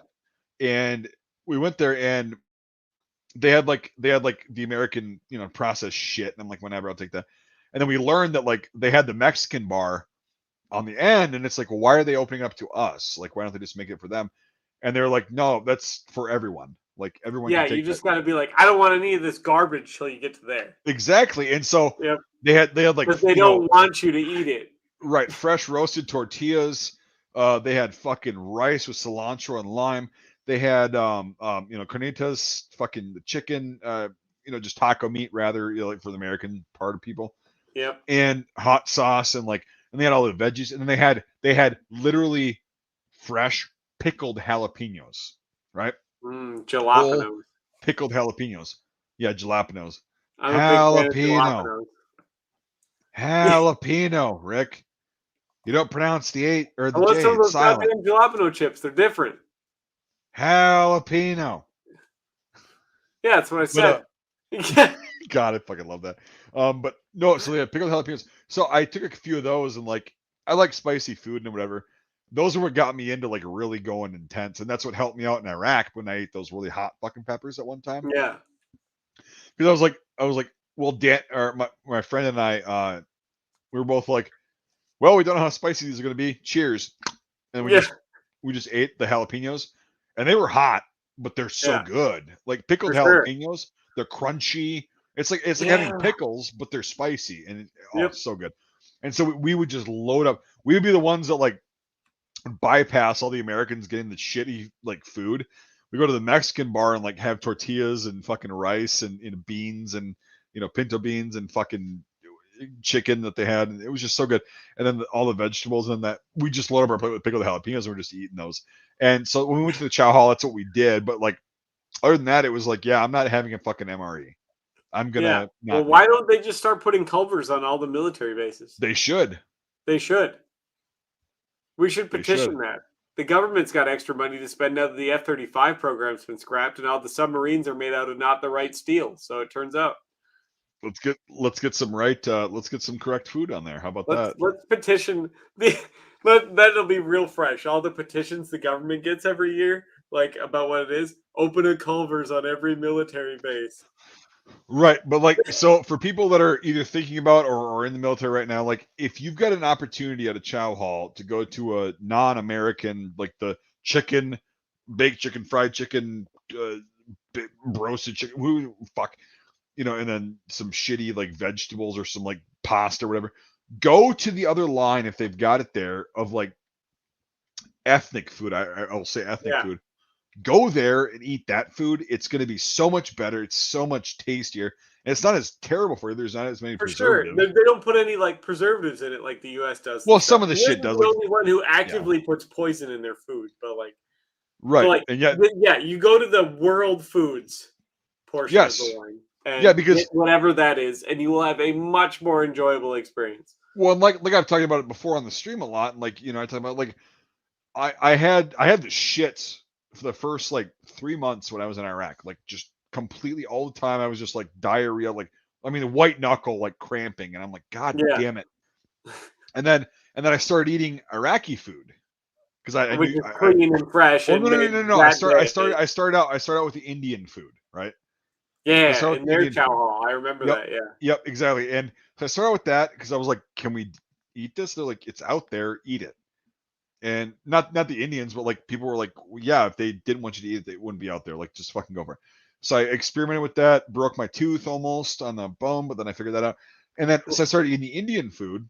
And I loved it because it was like a savory, spicy, sweet, spicy. Yeah. Yeah. I'm like, God damn, this is really good. So I started eating that. Lo and behold, the shits from the Indian food went down to like 1 out of 10 times. Weird. And I know, then right? and Weird. then like Almost like they're not putting poison in the food. right, and a couple months down the road, after I was eating like mainly Indian food at the chow hall, I started getting Iraqi food because the Iraqis, I was telling them, I'm like, yeah, blah blah blah. I talk about I love food. I want to try new stuff. They're like, well, come with us to the Iraqi chow hall, and I'm like, is that allowed? Like, can I do that? They're like, yeah, come on.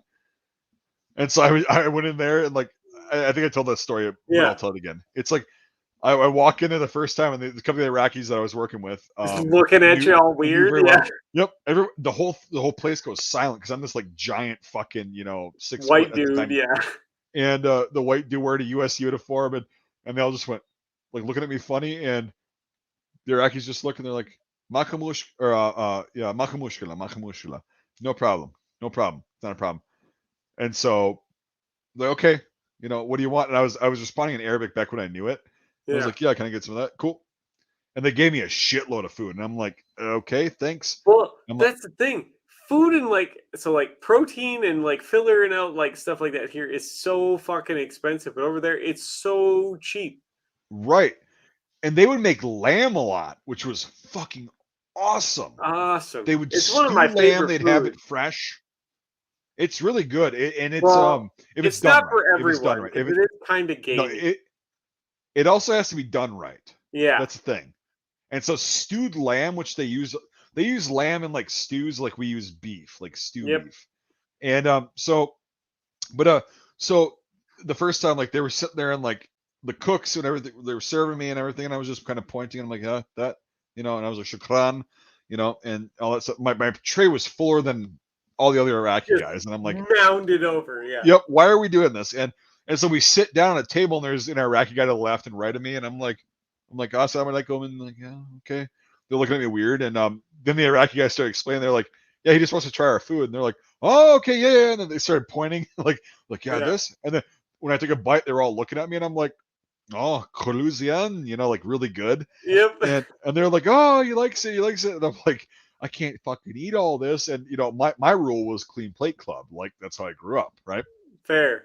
And so I get done with this first No tray, and wonder I'm why just like, America's the second most obese nation in the world. right. And then I get done, or I don't get done with the plate. I'm like, I can't fucking do that. Like I tell the Iraqis, I was like, I can't finish this. Yeah, finish. Yeah, khalas. Yeah, can't do it. And they just go zien makamushkala. And I'm like, really? That's not like an insult. They're like, no, no, it's good. And then later on, one of the interpreters explained that when you leave food on your plate, in most cultures, like Iraq especially, that means that they've given you enough and that Enough, and you're you're you're full, satisfied. Yes. you're satisfied, and that they did a good job. And so I was like, oh, that's very different, but okay. So I started leaving food when I would go there again, and like they got all like it got to the point where I would walk in and they'd all be like, hey, hashash, hashash, shlonek, because that was my nickname is hashash, and I told you about that. But they'd be like, oh, hashash mahamra, shlonek, and I'm like, yeah. And then I just get my food, and like they knew how much to give me then, because I was like, hey, not that much. Like I'll still leave some on the plate, but like, hey, this, Tepsi, fucking Tepsi is Yep. Give amazing. me an eatable amount of food, not Yep. not a dump truck's worth of food. Oh Christ, yeah, that's that kind of like casserole stew that they had Tepsi. I can't Dude, remember I'm that. surprised you didn't like have your family send you Ziplocs and you're just scraping shit into your cargo pocket. Well, Like, dude, sometimes when they had extra food, like, and we got there late, and they had extra food, and they didn't want to throw it away, they'd give us like food in a to go container. yeah. Because they love that I love their food, and I'm like, well, yeah, I don't get the shits from this. Like, And I it's don't get also sick. like flavorful. Right? It was so good. Yeah. Like I never got sick from it. It was weird. Because no offense to MREs, they're really bland. They all taste the same. They all taste like chemically. They taste And the I always same. feel so weird for saying this, but I always liked the vegan ones better than the regular ones. Yeah, because it didn't have as many preservatives and like Like the chemical taste. like the vegan cheese tortellini. Oh well, yeah. I mean, that's because here I grew up on Chef Boyardee, which is Yeah. why I love the cheese tortellini. Everybody did, and I'd actually, when I had the chance, I'd heat that fucker up because it's Yeah, like, but it's oh, I'm like eating so the Chef. vegan cheese tortellini was like the best MRE I ever had. It's easily the best one I've ever had. Right. Yeah, and what's But funny it's a is, vegan food. well, it doesn't matter. Vegan food just means no like animal products at all. Like it's But I fine. like animal products. The what? I like animal products. They Yeah, taste so do good. I. But like when somebody says it's a vegan dish, I'm like, cool. It's gonna be Yeah, good. I'm fine with So it as long as it's yeah, tasty. Yeah. as long as I don't have to live on it, because I like my protein, I like my animal products too. But like, um, But no, yeah, and that MRE was the best one ever. The cheese do you know tortellini. what the exchange was for them to like bring me to the chow hall? Like we had to work out a deal, of course, because they were exploiting me. I was exploiting them. It was Because don't turn them in literally, for terrorism so they don't get no, no, tortured. well, no, come on. No. But no, like it was. You I don't go was all Patriot Act on them. myself and a couple other my friends were the only guys that went to the Iraqi chow hall, and like they let eat there without like question. Like we just walk in and they'd be like, "Oh, hey, how's it going?" It was. Here's the exchanges. Once in a while, they'd be like, "When you go to the American chow hall, bring back a cheeseburger." And I'm for like, sure, easily done. Yeah. and I'm like, really? That's what you want? Is it fucking cheese? Okay. I'm like, I yeah, that's mean, what. to be fair, a fucking cheeseburger, Mike. Well, yes, but like the, I mean, I mean, dude, a cheeseburger is one of the best sandwiches in the world. exactly. Well, yeah, that's true. But like with the American food, like it all, I just got sick of it. And like, But I mean, so it's also a that was the exchange. D-fat Like cheeseburger. well, they weren't bad. They actually weren't No, bad. They I were mean pretty it's good. really hard to fuck up a cheeseburger, but like, Right. And then so that would be the exchanges. Like they bring me to their chow for like 2 days, and then I would get them a cheeseburger. I get them all a cheeseburger, like to go. yeah, that's not And bad. no, they loved it, and get them fries and shit like that. From the American chow. Because they were not allowed in the American chow hall. So But yeah, as they're Iraqis, terrorists. they That's weren't. how it works. Right. Well, that's they thought. And so, but that was the exchange, and it was like worth it, Yeah, easily, worth it. easily. And And how so, come yeah. all the other cultures are so nice to everybody and the Americans aren't? Well, the Americans have dug their own fucking hole. I mean, that's fair. They pissed a lot of people off. I mean, the only people that I've seen that were ruder to other cultures than the Americans were the French. And to be fair, they were really nice to the natives, but rude to everyone else. Yeah, I mean, So, there's a reason the French Empire doesn't exist anymore. Just to be fair. I mean, it still does, but sure. Let's be honest here. It really it's an image at this point. It's I an mean, image. the Well, longest internal flight in the world is from Paris to Reunion Island. It's 26 hours. okay, but that still doesn't make it like. I mean, even the U.S. is like they try to be an empire. We're in the dying days. No, Of no, that no. shit. America never tried. They were anti-imperialist. Remember, that's No, what we're taught in school. no, they've been imperialists for a long time. They're not fooling anybody. Jesus Christ, it's not. It's That's not. what they Yeah. teach us in school, though, Mike. You're not part of the cult. Start drinking the But Kool-Aid. here's the silver line that I look at this is if America was not imperialist, I would never have been able to try actual Iraqi and Turkish food there, and would never have had an appreciation for it. I actually on another server that I'm on a Discord, Fudbuster server, there's a guy that I talked to, and we were talking about like because we both like to cook like different random things, right? Just try different things. And we Yeah. were talking one night, and I'm like, dude, the stew that I had regularly over there was Tepsi. It starts with a B, the last part, but they just call it Tepsi for short. And it's that eggplant kind of lamb meatball or Yeah.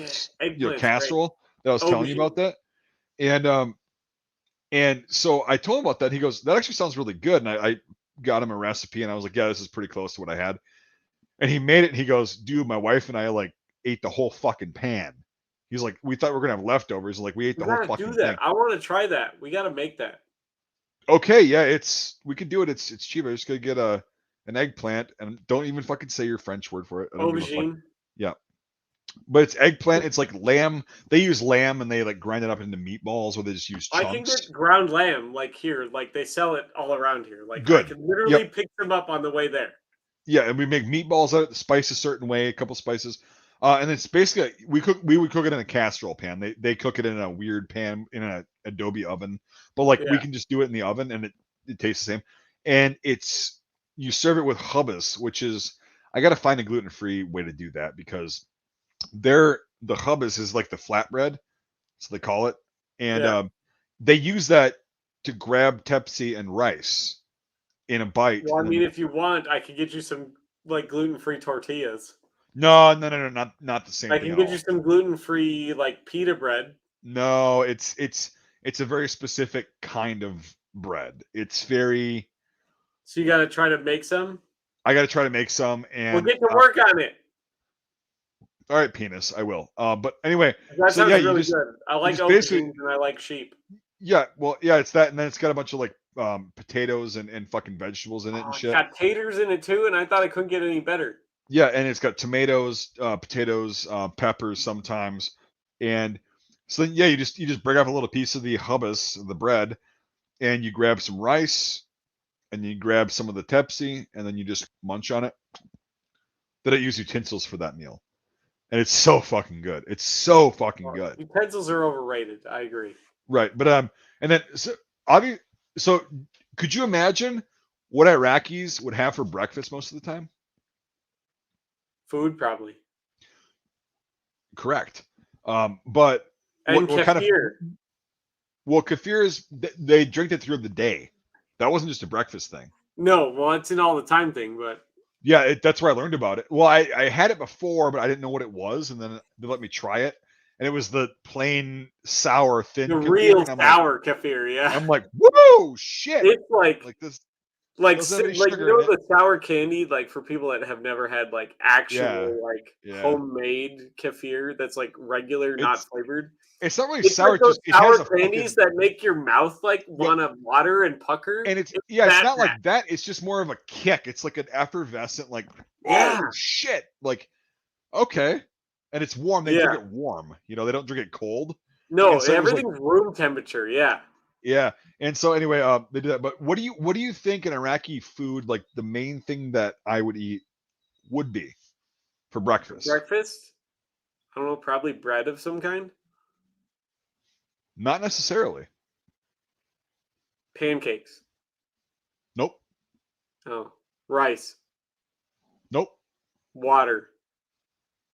Yeah, they'd drink that with it. Yeah, see, And look, chai. see, A we're lot of getting there. chai. A lot of Chai. chai. I don't know. No, they made this thing that I thought it would be so much different than what we make here. It's literally like an egg scramble with a shitload of oil. And they just mix onions in with it. And it's like scrambled eggs that are really like kind of dense and hard with onions mixed in, greasy as shit. And they give you like a fucking good portion of that. And they give you a hummus, the bread, which you were right. Oh, so they make And then, quiche. Okay. no, on the side. It's on the side. It's a very different experience than quiche. But the eggs, I don't know how the fuck they made them. I'm like, they didn't put any spice. I'm like, how do they make them? They're like, they fry them at really high temperatures with a lot of oil, and they just Yeah. keep stirring them, and it kind of forms with the onions, and so it caramelizes the onions while they're cooking it. Cody, hold on, and then it just gets like to be this huge ball of eggs Just and onions, and condensed they egg cut. and caramelized onions. Yeah, they cut a chunk of it out, and they throw it on your plate, and it's like, okay, and they're like, protein, zien, and I'm like, yeah, it's protein, it's eggs, and I ate it, and I'm like, why is this so much better than like American scrambled eggs? What the fuck are we doing wrong? Because they're Like, not processed. well, it was like a shallow fry. It wasn't just True, like but a like coating. also, I'm guessing their chickens like probably walk around and like eat bugs Well, and okay, stuff. yeah, They're not like yeah, force fed like genetically modified grain that's fair and because yeah, the eggs were so dense, but it was oh my American god. eggs. But they had a Suck. lot of that for breakfast. It was like this massive amount of protein, and they'd have what the fuck else do they have with it? It was like a Water. kind of We like already covered it. a vegetable medley kind of thing, like a salad, but I don't Yeah, remember what the hell it some was. kind of Cucumbers lighter were in there. salad. Yeah, Cucumbers were in there, and tomatoes, but like it was weird, but it was good, and fair. especially if you mix it with the eggs with the hummus. Oh my god, so good. And yeah, it was weird because I'm like, I thought it would be so much different, but it's just eggs and onions and oil, just cooked I a different mean, way. I But like yeah, eggs and onions, and those are two things that are awesome together, and they always will be. oh for sure. And they're oh my god, that was so fucking good, Fucking so onions. good. Onions make food so much better. They do, yeah, and like they usually use white onions, which is kind of What my onions like. are pretty good. They're really Okay. strong, but like they're when they're cooked right, they're really good. Yeah, Like they the caramelize big up. Spanish onions. I'll be back. The weasel horse has to apparently Go. He needs what attention. you were just out. I think he's He got needs anxiety really attention. bad. He has anxiety really bad. Looks like it's just me. It's just me, peoples. Just me. My fancy new knife.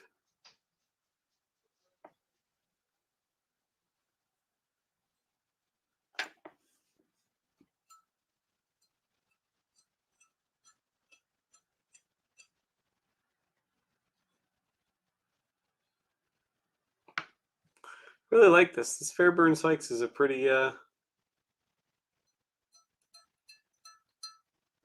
Pretty good knife.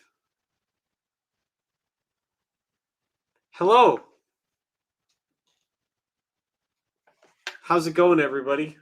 I'm glad I got enough time to do this today, thanks to the world, not working out when it comes to stuff.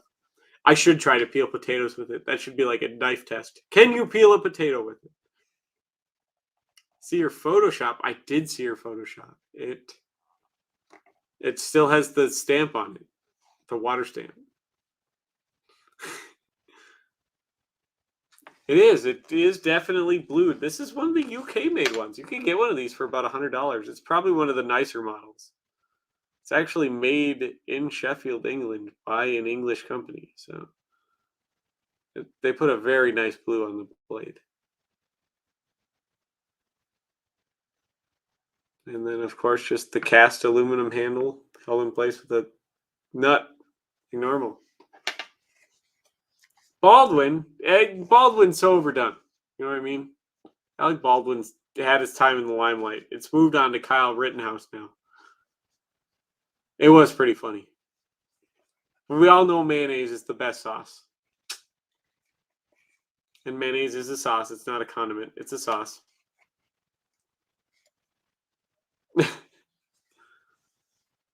Gotta love it, right?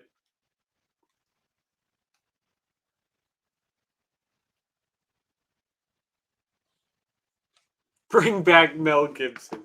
I don't know about that. He's kind of out there. He's a little crazy. He's a little crazy, but that's all right. But what does everyone have planned for Thanksgiving? American Thanksgiving. What do you mean, how fast this mail currently traveled to my spot? It depends on where it's coming from.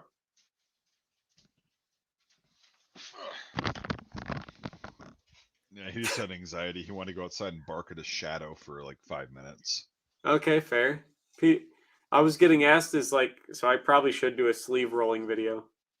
People have been asking me to do that for a long time. Well, you could do the correct way. I'll do the field way.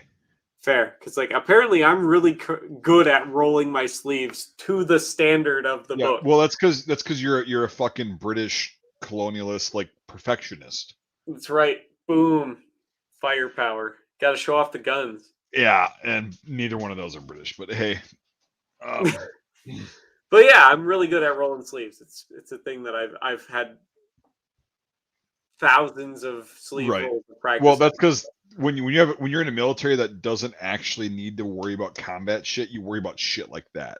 For sure. And I mean, although the Marines take a lot of time. Sleeves, but I got really good at sleeve rolling because I really like the BDUs and I really like the rolled sleeve. BDU. But so with that, the Marines, they actually know how to roll their sleeves very well. But the Marines are also a fucking cult. Let's be honest here. Yeah, and they're a stupid cult. Yeah, so it's I all the people that are Marines or war Marines are like, wait a minute, I thought you were cool, you fucking fat piece of shit. Well, how's your weight doing right now, buddy? All my Marine friends that I know in person, I'm like, yeah, the Marine Corps is a cult. They're like, yeah, you're right. Yeah, every people that were person that isn't super and here, I hate the term brainwashed because it doesn't get the point across. Brain raped real hard. That every job in the military is awful, and you should have really went to college, or just become a journeyman or an apprentice at some job. Even better.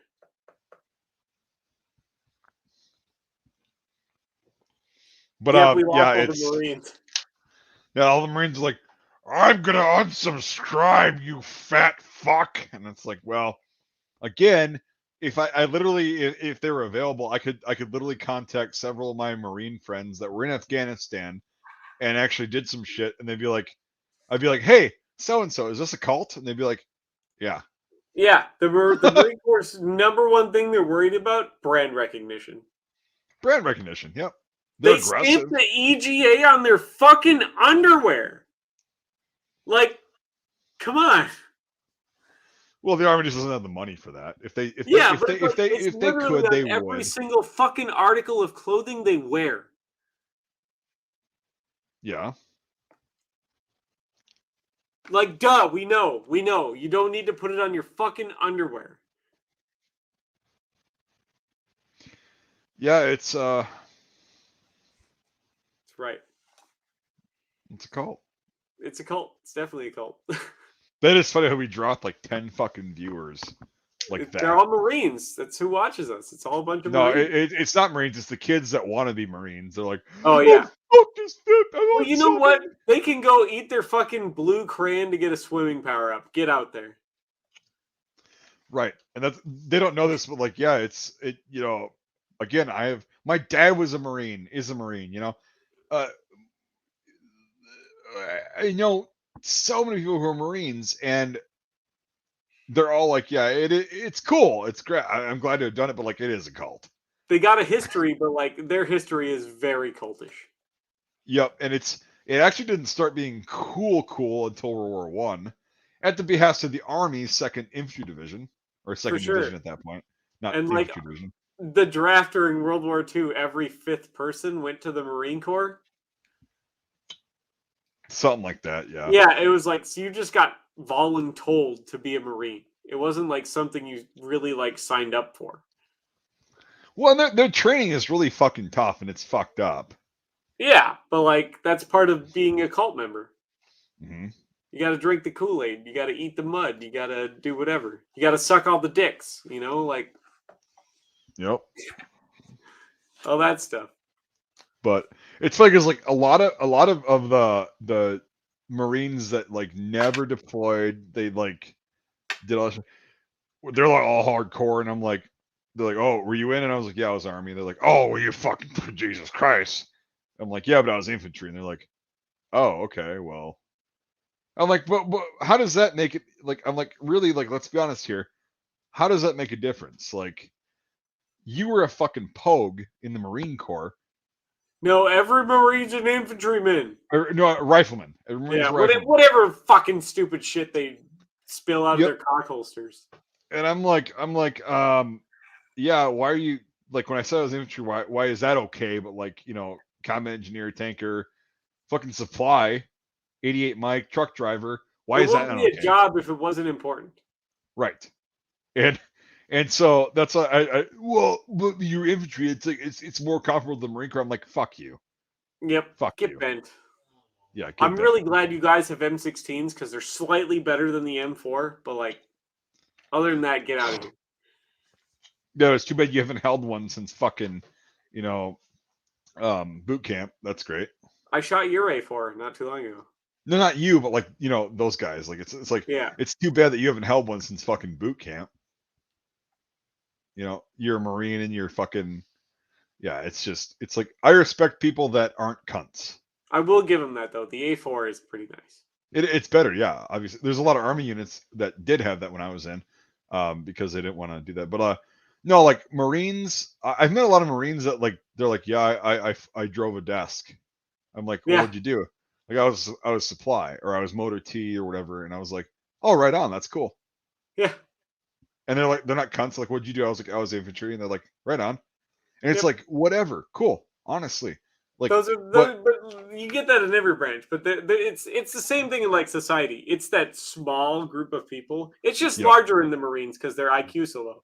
But like you get that small group of people that's like so proud to be what they are. It's that loudest voice gets heard the most. Rather than the exactly. And majority. it's like a lot of the Army guys too. Like they'll boast, like, oh, I was infantry, and I'm like, yeah, me too.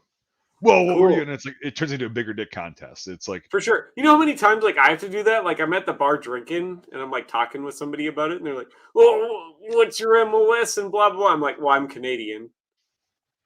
And they're like, "Well, yeah, I didn't even know Canada had a military." And I'm like, yeah, "Go fuck well, yourself, buddy." yep. Like, It's like shut the fuck up.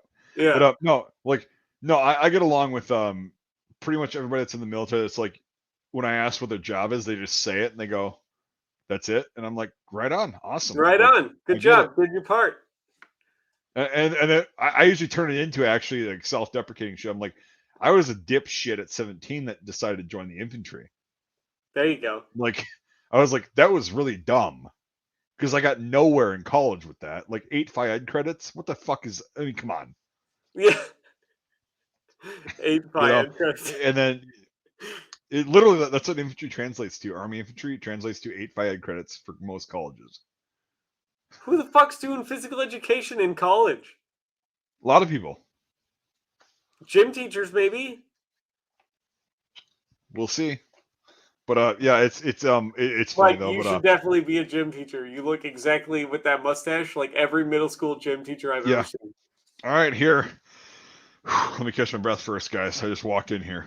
So today we're You know, playing dodgeball, and you just beam the nerdy kid in the face, just like fuck just him beat up the like fuck. real hard. If anybody wants to hit anybody, it's that kid right there. Go Yeah, for it. just like gets a But gets a and to the fucking whistle behind that ball, just wham. right, and to the contrary, I'll say another thing that I've experienced that I've talked about before on streams and with you is sitting at bars back like 10 years ago and shit. I did meet a lot of guys that were in the special operations community of Hmm. different branches, right?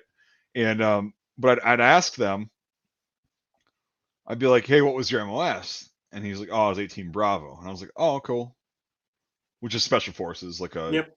yep. And I was like, "Right on." And he's like, "What were you?" And I was like, 11 Bravo. He goes, "Right on," and that's it. Yeah. And it was like we would exchange like training stories and like kind of like things, but it wasn't a bigger dick thing ever, No, right? there's definitely some camaraderie between jobs. Well, right, and that's what I was telling you. Like I told this on the streams, like when I was in Iraq, like we worked with SEALs. There was I don't know what team they were from or whatever because they didn't say anything, but like they were the nicest guys. Like Well, they'd the come thing up, is, all the special forces guys, like I noticed it too. They're all like those really type A personalities. right, They're the very like confident, very calm, level-headed psychopaths. right, right. They're Well, all that'd that be way. Type B. Yeah. That'd be Type B. But like, That's you the know what I Type A. mean? Type A They're all is very aggressive. Yeah, but I know what you're saying. Like, no, they're yeah, not like they're aggressive. very. They're like calm. Like That's weirdly what I'm saying. calm. Like, yep, Yeah. they're calm and they know what they're capable of and like whatever, Yeah. and they don't judge. Like, I had a conversation with one of the guys. We had a cigarette together, and we were just talking, and like back home we were talking and about that shit and whatever, and then he's like, "I gotta go, man. Good talking to you." And then like I knew this guy. Like I didn't know him by name or anything, but like he had been there before a lot of times where I was at, and it was cool. Like they had a compound right next to our fob, which was fun, and they're the coolest guys ever, and Yeah. they didn't give a shit. They were just They're like, yeah, we're here. real chill. And say okay. So with that too, say with the Marines when I was in Iraq that we were interacting with, they were all really chill people. Like I had a Marine staff sergeant jump out of the back of a 5-ton and be like, "How's it going?" I was like, because I knew how to dress the Marines because I was a nerd. I was like, "Pretty good, staff sergeant. What are you guys doing?" And he's like, "Oh, we're here doing this, and this." And I'm like, "Oh, you guys want some water?" He's like, "I would love some water. My guys need water too." And I was like, "Yeah." So that cooler right there has all the water in it. And he went over to the Iraqi cooler, which had nothing in it because it was during Ramadan. And I was Mm. like, "Staff sergeant, no, the one to the right of there." What I just said. He goes, "Oh, right on." So he goes That's and he it. grabs a Yeah. couple, he grabs a couple of waters. And it's funny because I watched this happen. So a sergeant comes out behind him onto the truck. They're all kind of like piling out. It's moving very quickly, more quickly than I tell the story. So a sergeant comes out and he goes, "Hey, how's it going, man?" I'm like, "Pretty good, sergeant. How about you?" He goes, "Yeah, yeah, fucking A, man." And I'm like, "Yeah." He goes, "You got any water?" I'm like, "Yeah." And that cooler, the staff sergeant's grabbing that out of, or just grab that out of. He goes, "All right." He goes to the Iraqi cooler, and I'm like, "Sergeant, there's no water in there. Go to our cooler that I just pointed to over here." Okay, cool. So he goes and grabs that. I just love how he's dumb enough after you told him exactly how to look with his eyes and see what was going on. He went to the wrong one. No, he went to the one that the staff sergeant went to initially. He Oh. was just watching the staff sergeant, and he didn't pick up on the fact that I told him. And I was like, okay, whatever. So a corporal pops out, right? And he goes, "Hey man, how's it going?" Same thing. And I'm like, "Yeah, hey, good corporal, how you doing?" I'm like, "You want some water, right?" He goes, "Yeah, fuck it. You got any?" I'm like, "Yeah." That cooler right there is the one with water in it. He goes, "Okay." Goes to the same one that his sergeant just went to at the first time. I'm like, Hey, Corporal, that's the Iraqi, blah, blah, blah. So this goes on for like a 15 bit. guys. And I'm like, Jesus Christ. The only guy, he popped out and he just walked over and was walking past me and went, hey, how's it going, man? And then just walked by and went to the actual right cooler was the Navy corpsman they had with him. That guy needs to be a general.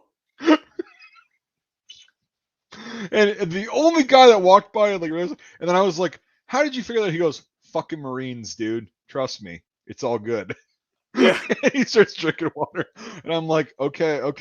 And I'm like, all right, whatever. Like, they're made to follow their leader. I get that. But That's the right. only guy But that like, figured it out. right, it's like the blind leading the blind. It's just, yeah. Right. And like the Marines were all really cool. Like that all the times that I met with the Marines, they were all Yeah, really they're good. still doing just their same thing, but like, It was just they're so meant funny. to be Like, they're literally made to be like mindless zombies. exactly. They're just So, following and they're following. And then I watch them and I'm like, hey, no, that cooler, not this one. Because we had these big fucking you should have test rooms. showed him like a picture of all the lemmings running off the cliff, like. Oh God. And that was the thing is like, and then that Corman and I, like when they were there, because they were doing some shit for a couple hours, we smoked like 5 cigarettes together. He was from Michigan. I don't know his name. I can't remember. It was a long time ago, but like we just sat there Probably and I'm Matt. like, There's a lot of what? Matts. It's probably Matt. There's a lot of Yeah, Matts. probably. Who knows? But yeah, he's from Michigan, and I'm like, yeah, I'm from Wisconsin. He's like, oh, right on. And we were talking about like, I'm like, oh, so you're a corpsman, like that's cool. Like, I'm like, how's it going with the Marines? He goes like, they're really good people. They're just. He went like this. He went, they're very. He's like, but I love them. I fucking love all of them. And I'm like, yeah, you should. You're a corpsman. Oh god. But no, he was really cool shit. But and like the rest of I had like that's the thing is like cigarettes. People are like, oh, cigarettes are bad. It's like, well, when you're in a combat zone, like it's cigarettes are you just sit there and you're kind of decompressing with people you don't even know. You don't even know That's them, the thing I never got where people like, you smoked in the military? That's bad for you. And I'm like, so's getting shot. right? And So, breathing in the shit from the burn pits and whatever. yeah, It's like, well, yeah. I'll just have a So's cigarette and getting shelled by artillery. So's almost getting bombed by your allies, the US Air Force. It's pretty great. well, right. So- And a lot of the times I would just comment because I was a camouflage nerd. Even then, I was like, I'd be smoking with the Marines or the corpsmen, and I'd be like, "You're fucking. I wish we could wear that shit." And he's like, "Well, you can't because you're not a Marine." And I'm like, "You know what I'm saying?" He goes, "Oh yeah, your uniforms are awful. Like yeah. they're Well, I terrible." mean, UCP's the worst, the most heinous, grievous, stupid mistake the Department of Defense has ever made. Yeah, it's not good. But yeah. So I mean, but here's the point. Like the overall point is, I worked with Navy, Marine Corps, Coast Guard, Air Force, and Army, and that whole animosity, like the branch animosity shit, did not happen when we were It there. doesn't exist when you're overseas. Nope, it does not. It's like unless you're in like a super like weird, shitty, like big garrison kind of thing where they Yeah, kind of unless do you're that. in some super pogue unit, that's the only thing. That's the only time. Right. But it's like it just didn't matter. Like I talked to Marines and I told them I was National Guard and they're like, why'd you do that? And I was like, it wasn't like a malice thing. That, why the fuck? I'm like, or they just go, why'd you join the National Guard? And I was like, I told them and blah blah blah. Like, oh, that makes sense. Like that's right Yeah. on. Well, I don't And know why people have a problem with the National Guard either. well, they think it's a cop out a lot of times. They're like weekend warriors and all that shit. But like, and then I explained it to them why I did it and because of my dad and everything. And like, okay, well, they got it. And and the bottom line, I told them I'm like, but I'm here, correct? And you're here, and they're like, yeah, Oh, yep, so it turns out we're doing the same thing and it doesn't matter? right. And so it was fun. But like, yeah, all the Air Force people I talked to, they got paid extra for being there. Yeah, Which yeah. sucks. That's great. They got a bonus for damn near killing me.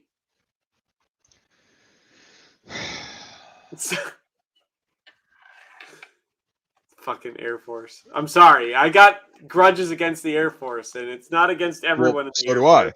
It's just the Air Force. I also witnessed these fuckers getting hit almost every night while I was there at the airport. Like Oh, these for sure. I people. got the utmost respect for the engineers and the people that are like doing Yep. the mechanics and shit like that. Like utmost respect Jesus. for them. Pilots, you guys can go fuck yourselves. I don't know. They got us out when they could. Anyway, so but the bottom line is like I worked with every branch over there, and there was like none of that animosity shit. It's like We're here to it do was a really job, cool. get it done. Yep. America's #1. But that story with the corpsman though was like it stuck with me. I was like, Jesus Christ, I Only get it. guy, yeah, the only guy who's not The a only Marine guy. either. He was a corpsman. He's like, I'm just gonna get the fucking water myself because I Yep. know where he pointed and where How's they're it getting going, water man? from. I heard the first 16 fucking Yep, explanations of where the exactly. goddamn water is. Yeah. Yep, yeah. But that was Typical cool. Navy So, like, guy, knowing where the water is. Duh.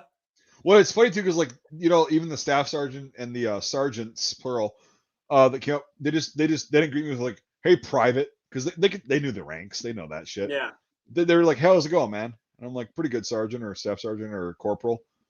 And it was like they were just, you know, I was in the mode of like addressing rank at that point, Yeah. but like it was all good. And I mean, they sat around, they were there for a few hours, and like there was this guy sitting around. They were drinking so much water. I'm like, do you guys not? And so when they left, we gave them a bunch of water to go. Like we gave them a bunch of Yeah. crates. We're like, well, it's warm, but it's water. And they're like, well, thanks. Yeah, they didn't send us out with enough water. I'm like, well, you need it.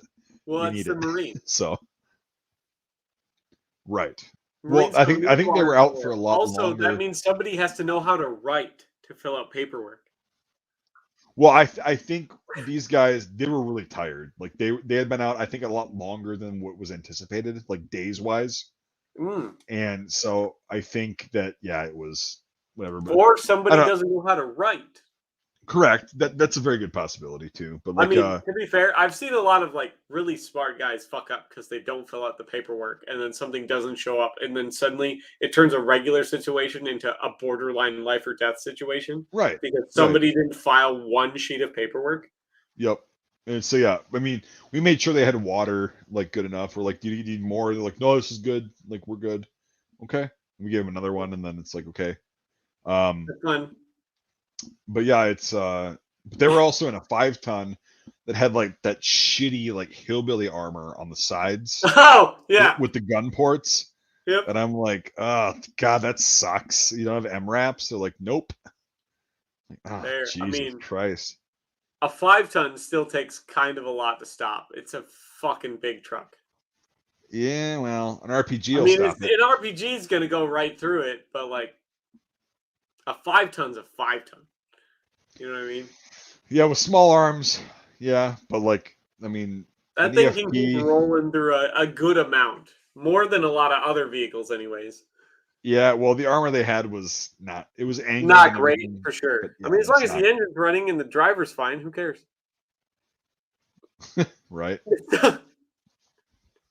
But yeah, it's Yeah, that was a cool experience. Like just to work with everybody from different branches and for sure, and all the other countries. yeah, Learned a other lot about countries a was lot really of other cool. countries. Romania, Poland, Iraq, of course, and then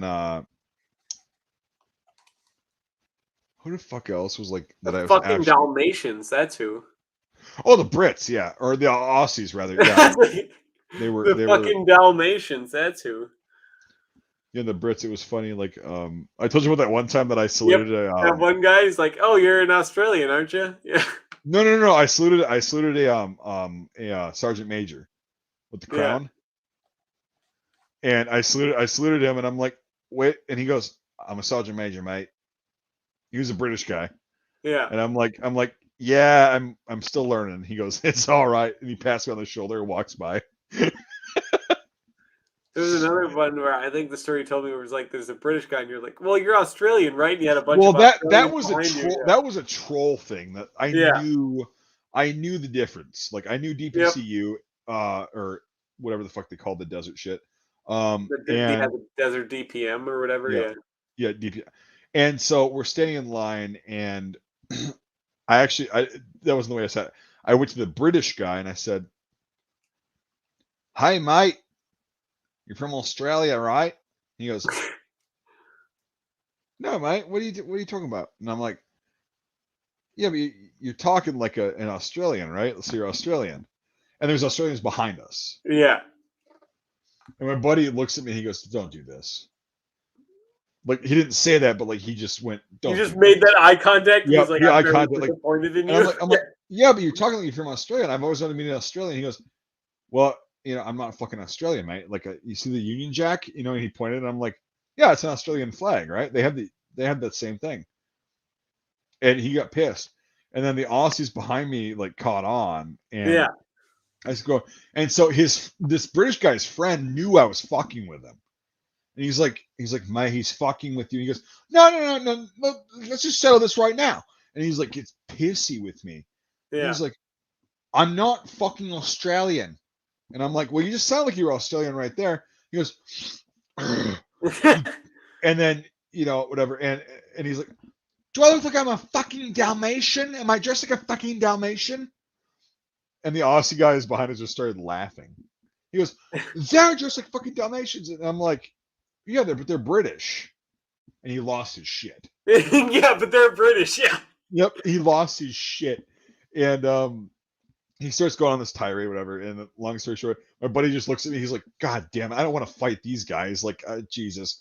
And so this British guy is trying to calm him down in line. We're in the line for chow hall. I should have prefaced this. And the Aussies are like, yeah, you're very Australian, mate. Yeah, you really look like it. Yeah, dressed like it. Yeah, we're the same. We're the same thing, brother. And the Yeah, guy's like, same thing, brother. he's like, "That's not what this is about." He's like, "This fucking Yank here is a fucking retard. Doesn't realize that, And then his friend's like, "He's fucking with you. He's taking the piss with you." Yeah. And the Aussies were just, and then the Aussies started egging him on. Well, they And have so to. I stepped Yeah. back. Yeah, I stepped back, and the Aussies are doing it with a smile on their face the whole time, like, "Oh yeah. This dumb Yank, he doesn't realize the difference. Yeah.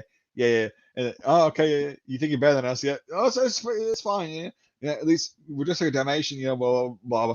They just, I don't remember what exactly they said because I was like kind of like laughing, Yep. and they just went on, and then it was like everything de-escalated, and it's like we all just went to the chow hall. We sat down and we ate. Who gives a fuck? With that one British guy, he got so pissed off, Well, they do. and it They was get so pissy. funny. Yeah. But his friend knew I was fucking with him, though. Well, yeah, his friend's also smart. Right. That's the thing is this British guy might have been having a bad day. Like, I didn't know. Like, I was No, I mean, there's definitely some days where like you're totally fine, and somebody does one thing wrong, and you snap. or he was having a bad day. His girlfriend was like having problems with all that shit. And, Yeah, or you're just trying to do your work, and some stuck-up bitch at a Walmart right. doesn't open And the door. yeah, it's way outside for an hour. But yeah, that was funny too. But like it was in the end, none of us even came close to blows except for that one guy. But like his friend was there, so um, and the Aussies egging him on after I did was great. It's like, oh, okay, and they're sitting there with their AUGs, and the Yep. British guys had their L85s on them. It was funny as shit. What's with all the Yeah, Commonwealth countries getting fucking terrible bullpups? well, not terrible. They're just, I mean, the I mean, the M4 AUG's is, pretty nice. The L85 is not nice. yeah, but it's about the equivalent as an M4. No, I mean like just how it works. Like I don't have anything about like the ergonomics of a bullpup, but the trigger pull Well, and the the trigger pull any recoil bullpup impulse. sucks. I mean, Yeah, the trigger even the pull and AUG. the recoil impulse is just weird. And the trigger pulls are always so mushy. Yeah, well, it's a bullpup. The bar is about this long for Yeah, that the trigger. transfer bar. And yeah. Yeah, so it's like a big ass Glock. Yeah. Well, Glocks are fucking awful for triggers, but Yeah, they're spongy as shit. So like, imagine that in a yeah. rifle. That's what you get. The only one that it's not actually bad is my X95. Yeah, the Tavor. fucking Tavor you got. That's pretty good. Have you shot that thing? No. Okay, next time you're down here, we'll shoot that thing.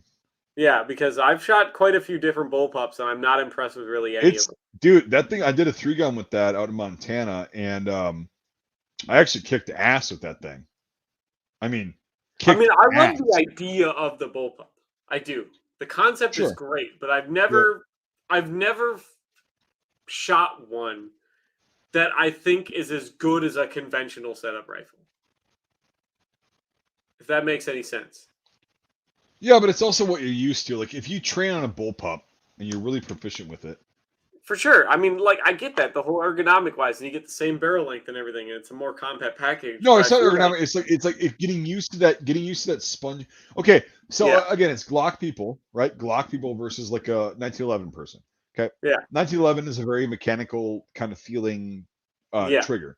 The What you see Glock is what you is get. It works how you expect it to. well, even the Browning high power, right? We'll just go Yeah. that far. So whatever, everybody's satisfied. A Glock, yes. I was just gonna grab it, but I can't. I will admit, like the reason I shoot Glocks the most is because I am not good with the trigger. Okay, Yeah.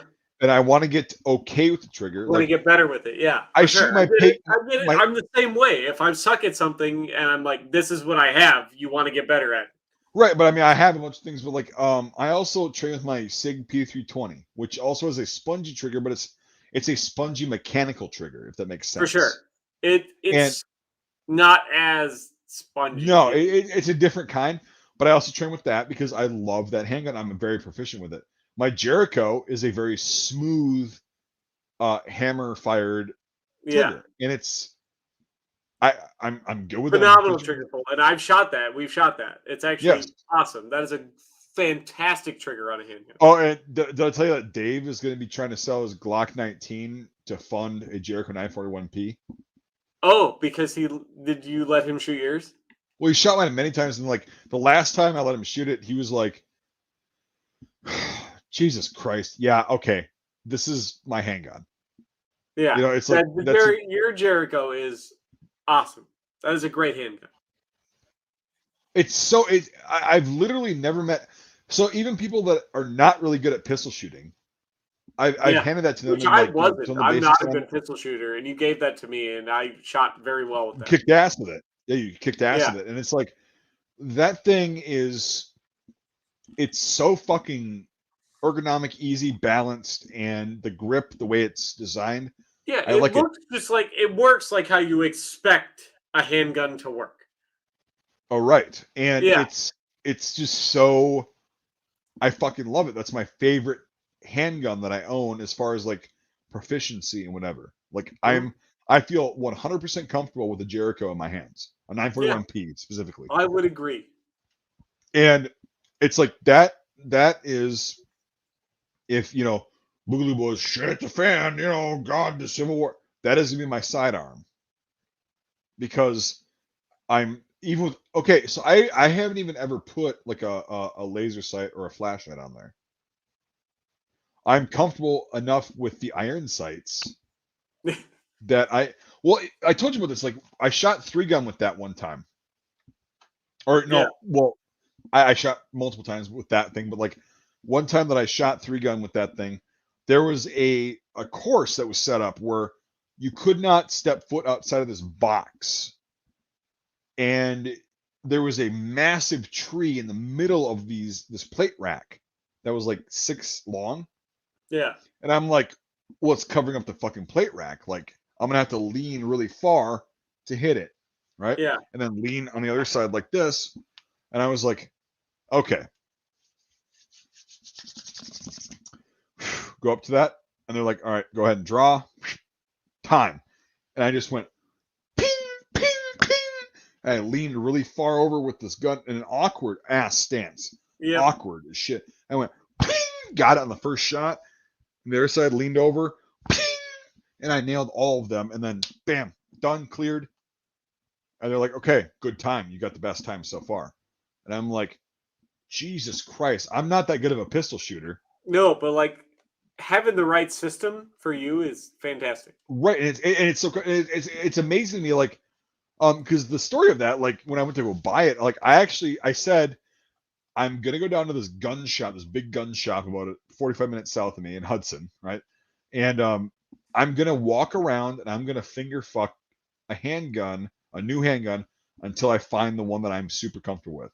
And Yep. I told the guy that when I got there, like he's like, "Hey, can I help you with something? What are you looking for?" I'm like, "This is what And I'm you're like, doing." take every handgun out of your rack. I want to look at them all. Right, and I'm like, well, yeah, I didn't say that, but like I was like, this is what I'm gonna do. Like I'm gonna look at things and I'm gonna buy a pistol today. Okay, I just want to make sure it's the right one for me, and I need to be able to hold each one when I view Figure it it and out. whatever. Yep. And he's like, no problem. I'm right here. Understandable. My Yep. name's so and so. And so I was looking around and I'm like, nah. And then I pulled out a few ones before that. I'm like, hey, can I try this out? And I just got the grip on it, cleared it, of course, and then got the grip on it. I was like, nope. I'm like, okay. And I'm like, sorry if I'm being an annoyance, but I'm gonna buy. I'm not shitting you. Like, I will buy a handgun today. He's like, not a problem at all, dude. Customer service is great. And then you find out there isn't anything you like, and you buy some $50 25 ACP pocket. well, it doesn't matter. Like, this guy wouldn't have given a shit. He was really, really fucking good. Really, So well, that's the thing.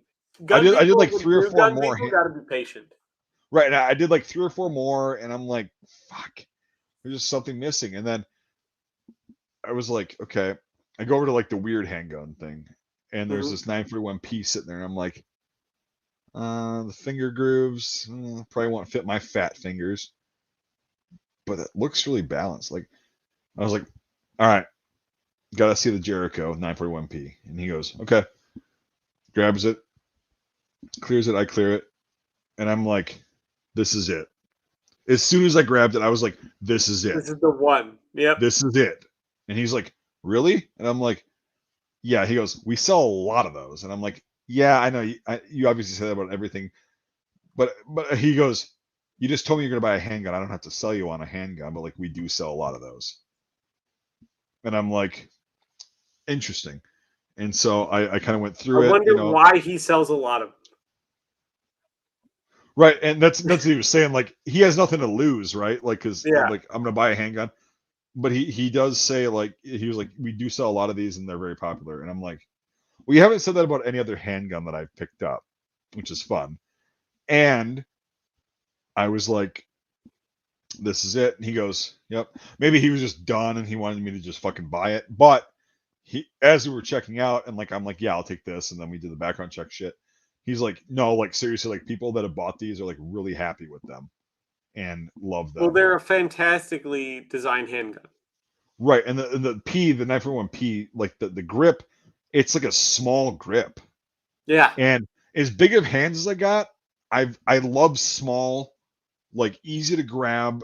And those finger grooves, by the way, on first thing I the told Jericho, you when you gave it to me, I was like, I have tiny hands, and I'm like, this thing is nice in my hands. right. So I was like, this is one that I can handle, because most guns, like the big double stacks, I'm like, I can't. They're too big. Right, and that's the thing is, like, I've let other people shoot it before. Big hands, little hands, medium hands, whatever, and they all were just like, this is really fucking comfortable. And they just killed with it. They just like target, in the bullseye, and it's like, huh. So yeah, the Jericho 941P is and here's the thing is, if it doesn't work for you, who gives a shit? For sure. Go buy a Glock. It's fine. Or go buy whatever works for you. How about that? Yeah. Or get talked into buying a Glock, because their marketing campaign's the best thing about the handgun company. Right. But yeah, it's that's why I like this store. I was like, I know a little bit about guns. I'm not an expert or anything, but like, I just want to go around and like pick one. And then I felt that one, and I'm like, really, IWI? Yeah, I mean, that's probably one of the better handguns I've ever shot, to be honest.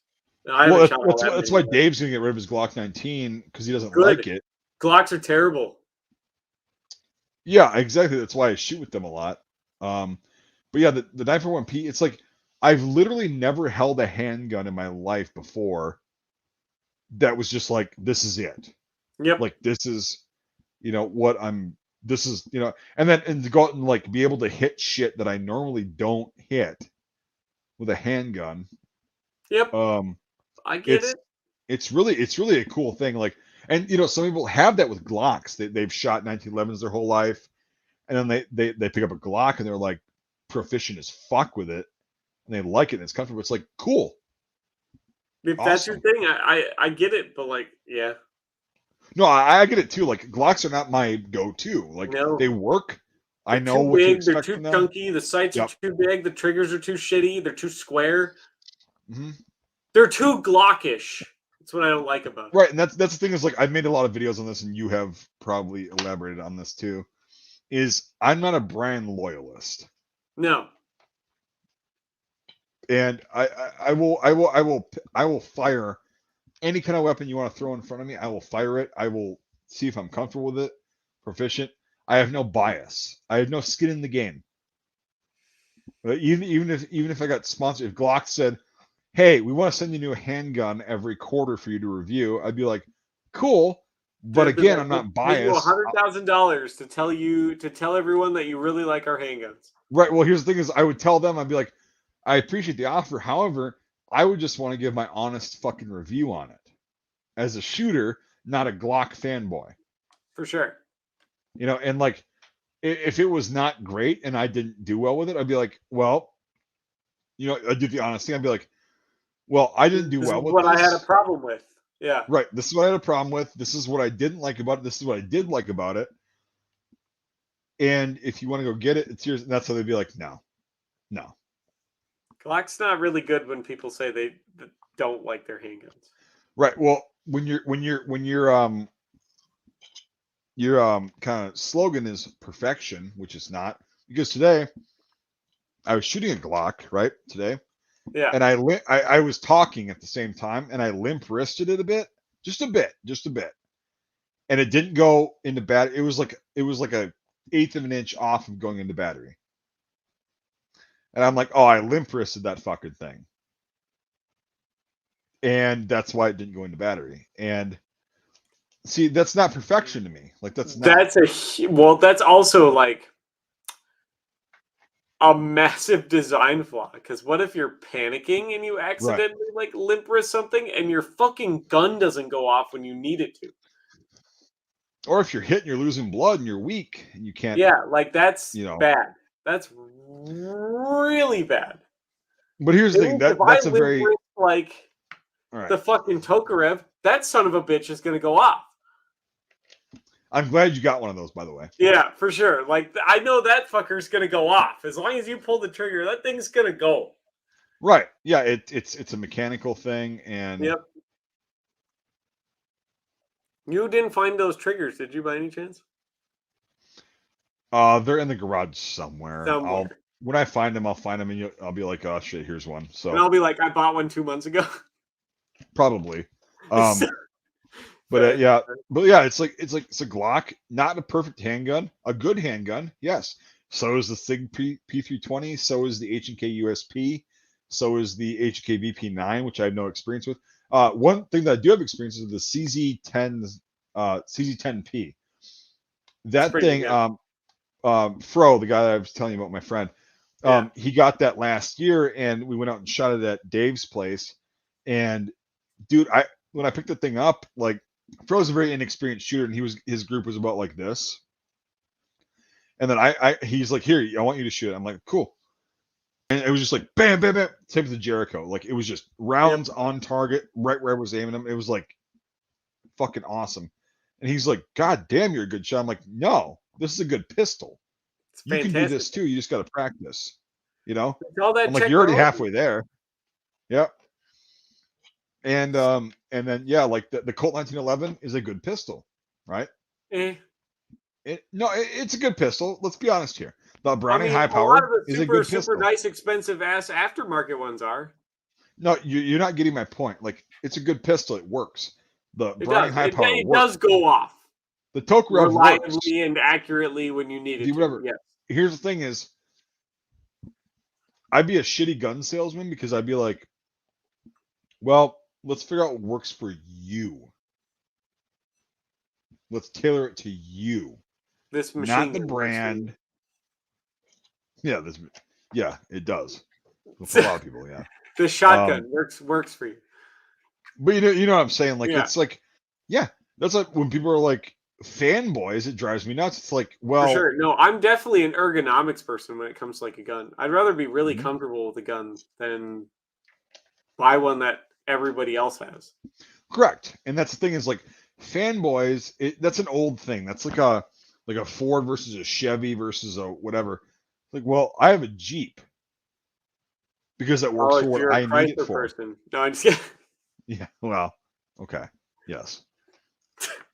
I'm more of a whatever the fuck works is Gets me from A to affordable. B. Yeah. Yeah, and it's affordable and like whatever. And same thing with guns is like I have no brand loyalty. Like that's how all the surplus things are like, moist nuggets or horse shit. I'm like, well, I'm actually proficient as hell Well, with if them. they're so horseshit, why did they make 39 million of them? And why is it the single most mass produced weapon in history? Right. And well, actually, the Mauser's got them. Well, It doesn't actually. The AK and the M16 combined don't even stack up against the Mosin gun. mm, If you're talking from government arsenals across the world, I actually did the math. I looked it up. The Mosin gun is still in the lead of the AKM/AK-47. All right, by 10 million.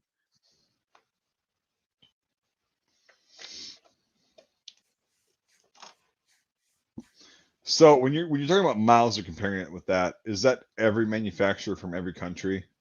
So I compared it to every Mauser 98 action that was ever That's made by just a 98. government That's arsenal. 98. That's I 98. know, but if you take all of the Mausers, whereas the Mosin Nagant is a specific action, it never changed. Okay, that's fair. Okay. Okay. So, like I said, the Mauser 98, that is the pinnacle. Every Mauser 98 action ever made by Yep. every government Okay. arsenal Okay. ever, Okay. Okay. it still outnumbers it like 4-1. Okay. That's yeah. Okay. So for every Mauser 98 ever made in the entire world, 4 Mosins were made.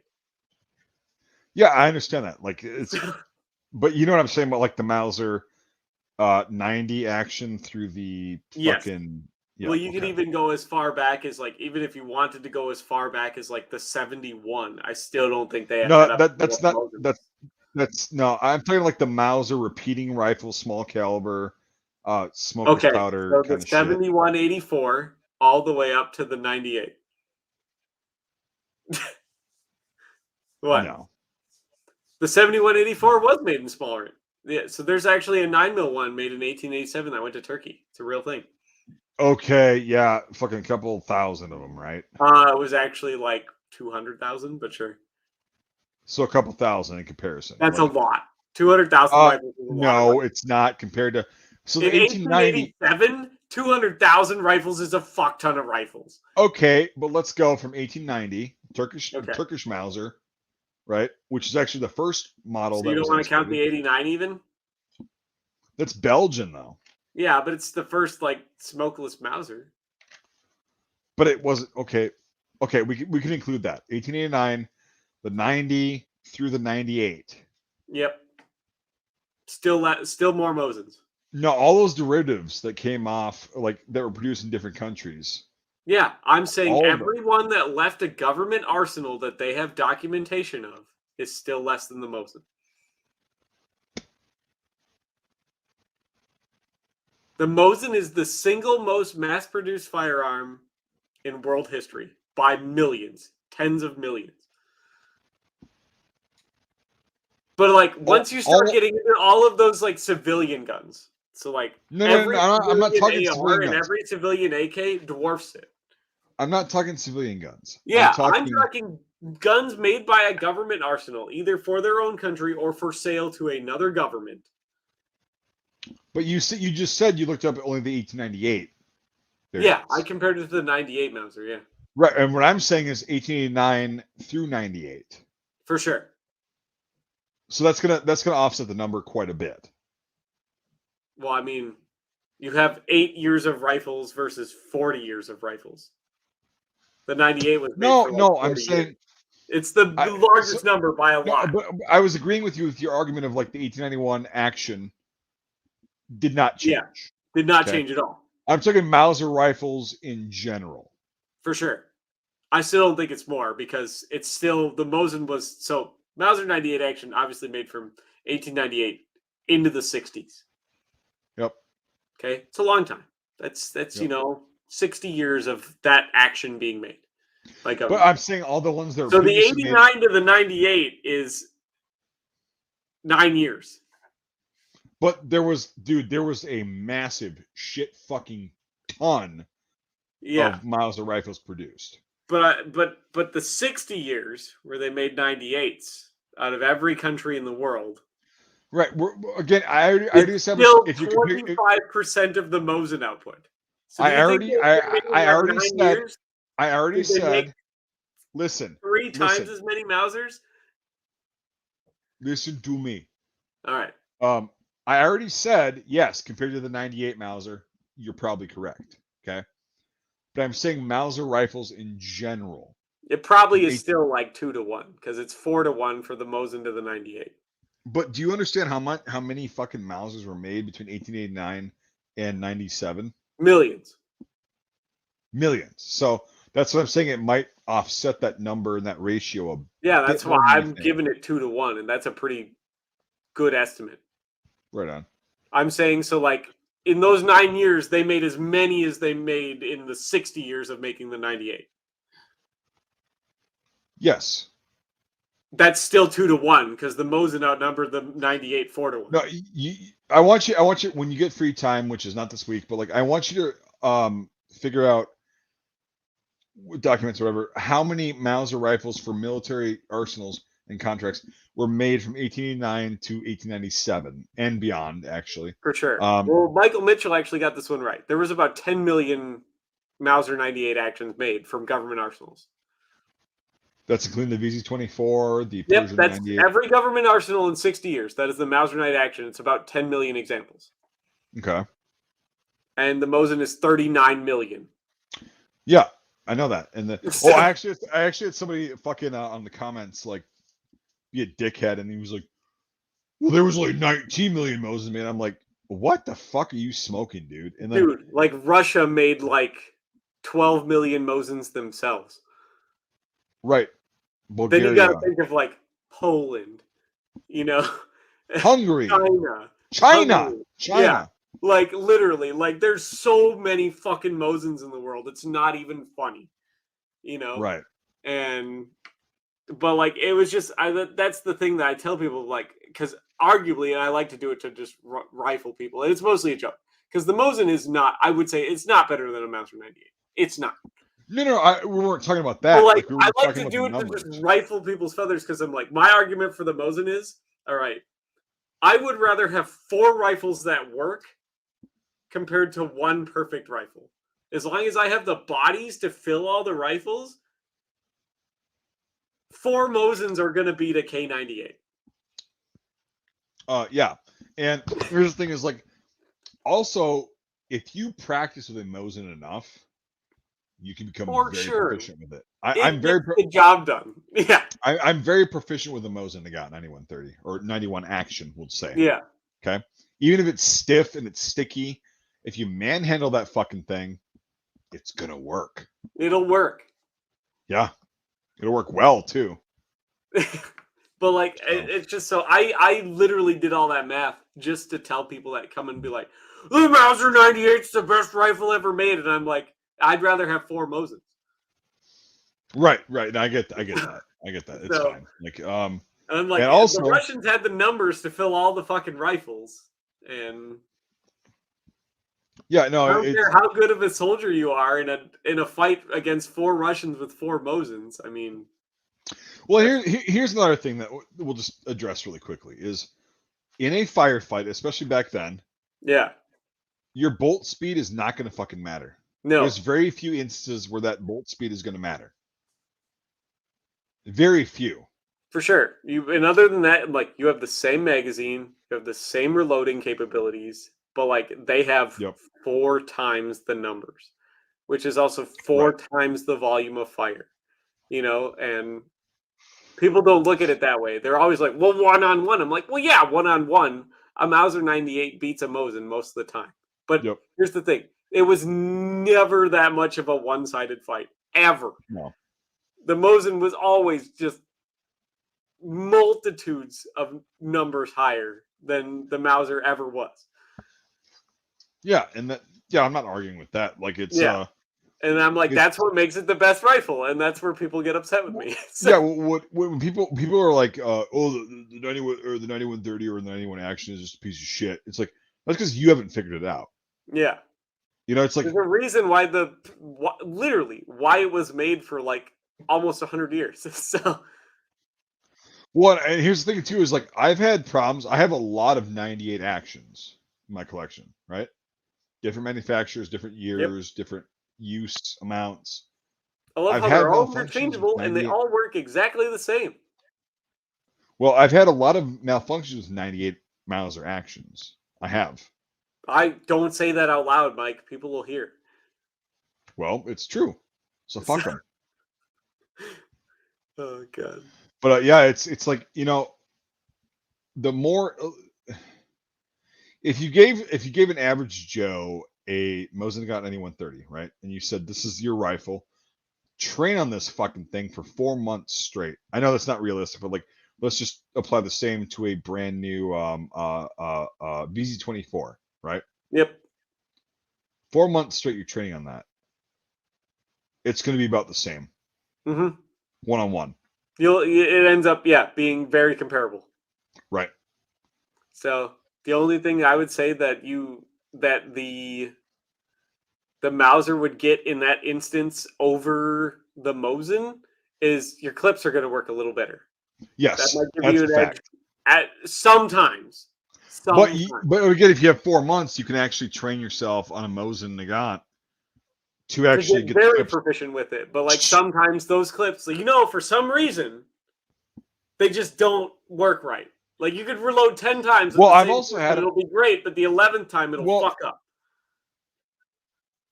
but here's the thing is like the problem is like when they come factory loaded, it's one thing. If Yeah. you load the clips yourself, Hmm. you're good. Yeah. But So nobody's loading the clips themselves back in that day. Yeah. right, and also if the big thing on the Mosins is like the big thing that gets fucked up is like with rim lock is the interrupter. Yep. Because it's usually It's not gunked up with the shellac. ammo's fault at all. It's your magazine's fault. No. Yeah. Yep. Well, it's the interrupter's fault. It's that one little piece of metal that Yep. holds the next round down far enough for it to go forward. Which is why if you do And have problems with that, I tell people I'm like, go buy the nice one-piece interrupters. or just sand out a little bit the channel they hold in the stock, and it's not a big deal. Fair. Fair. Get it to move freely and move like it Mhm. should, and it's not a big deal. But so that's why I like the Mosin. I like the Mosin a lot because it's the single most mass-produced firearm in history from government arsenals. Yeah, and I've got a few of them, Same. so So yep. I love All it. right, well, we've done over 2 hours. That's right. I'm getting super tired, and I get to sleep in because it's a holiday tomorrow. Well, to all you fuckers that are watching, and Devin, happy That's fucking me. Thanksgiving. I had Thanksgiving a month ago. Yeah, well, Like in the fall when it actually happened. America. Yeah, don't forget to buy TVs and stuff. Oh yeah, Black Friday. That'll be fun. That's right. Actually, you can't say Black Friday anymore. That's cultural appropriation. So Black Friday? Okay, Yeah. cool. Even though it's a religious thing, you can't say it. All right, so happy Black Friday. Good luck. Yep. I don't give a fuck. May the person that gets the last 70-inch TV win. I'm actually gonna buy one for the winery, so That's be happy. fair. Well, you better bring your gun to the Walmart. So, Not going to Walmart. oh, well, still. That's no fun. It's Black Friday. Yeah. That's I'm part gonna of buy. the game. I'm actually gonna show up to buy a snowblower. For... No, listen here, penis. I'm gonna actually show up in person to buy a snowblower. Is what I'm gonna do. That's fair. That's probably a really smart idea, actually. Nobody's gonna be out there buying a snowblower. Yeah. Right. So, all right, so everybody nice, that's dude. watching, thanks for watching. Happy Thanksgiving, and Devin, glad you could join us. Even though I'm glad I could really be here. I'm so glad that you lied to everybody. You lied to everybody and said that you were going to be busy. I'm glad the universe simultaneously fucked me because it's just more work I'm going to have to do later. But also that I got to be here. So yeah, and I'm also glad that you lied about that to everybody that we're not going to be here for this week, and we made a big scene of that. Supposed to, and now I just have a ton of work to do on Monday. No, it's great that you lied to everybody, but it's fine. Right. If I would have known at the time, I would have just said I'll be here Wednesday. But Also, last chance. You fuckers go on and fucking donate to that shit. I'm growing this piece of shit out. I mean, this is fucking retarded. you got to This is get out of the wide ridiculous. pan, Mike. Come on now, nobody can see it. There you I go. Look can't at see it that. now either. I grew this nasty piece of shit out. For Hold on to charity. for God, it's starting to like tickle my fucking lip now. I It's not know. good. I've been moving mine because it's time for a trim again. It's not good. You should just get it shaved because you fucking. It looks like shit. You look like a fucking homeless, fucking. I was Change just for the trying to be poor. Ned Flanders, and I guess I can't. Well, I hope you appreciate that I've gone fucking 24 I days do now. actually. I really do. Like that's some It's heavy so commitment, bad. and I think you have to agree though too. It turned out better than you expected. It's longer than I expected. Better? No. It's awful. Again, so this Yeah, side's not as thick as this side. So fair. it's just good. It's like it's what But are I we mean, to doing be here? fair, Mike, secretly, all right. The right side of my mustache isn't as thick as the left side of my mustache. Oh yeah, it's so fucking No, it's noticeable. actually like if you look at it long enough, you could tell. It's a real thing. Yeah. And I've been doing my Black Friday videos with this too, by the way. So it's like I look like a piece of shit forever now. It's chronicled. It's like documented. It's like Well, yeah, maybe you'll get all those people that are really big into like because all the ladies are into like the serial killers now. You'll get those comments from all the ladies that are like, "Wow, you're like the BTK killer." hello, my name is Evan Kemper. I'm a very yeah. That's I mean, great. like yeah. I mean, I can do that voice. Like I'm a very prolific and successful serial killer. I'm a Yeah, very widely known individual, and you I'm got to just here have to do like the a interview. dating profile. Are you into BDSM? Right. And I killed some people, and right now I'm gonna just sit here and talk to you, the interview, and that's how we're gonna do it. Oh god, that's great. Eddie fucking Kemper, man. That's Most freaking of these great. people don't even know who the fuck I'm talking about, so it Yeah, doesn't well, make a lot of people don't like to read about psychopaths like me and you do. right. And that's where I got my 2 degrees is learning about these fucking people. And Still think my favorite's the weepy voiced killer. He was a good one. oh no, Evan didn't say I'm a very prolific. He said I'm a very accomplished serial killer. Very Yeah, accomplished. Accomplished. That was the word. accomplished. And yeah, I cut my mother's head off and I fucked her in her throat, and that was that because she shamed me. I wanted to, Sounds about right. So, yeah.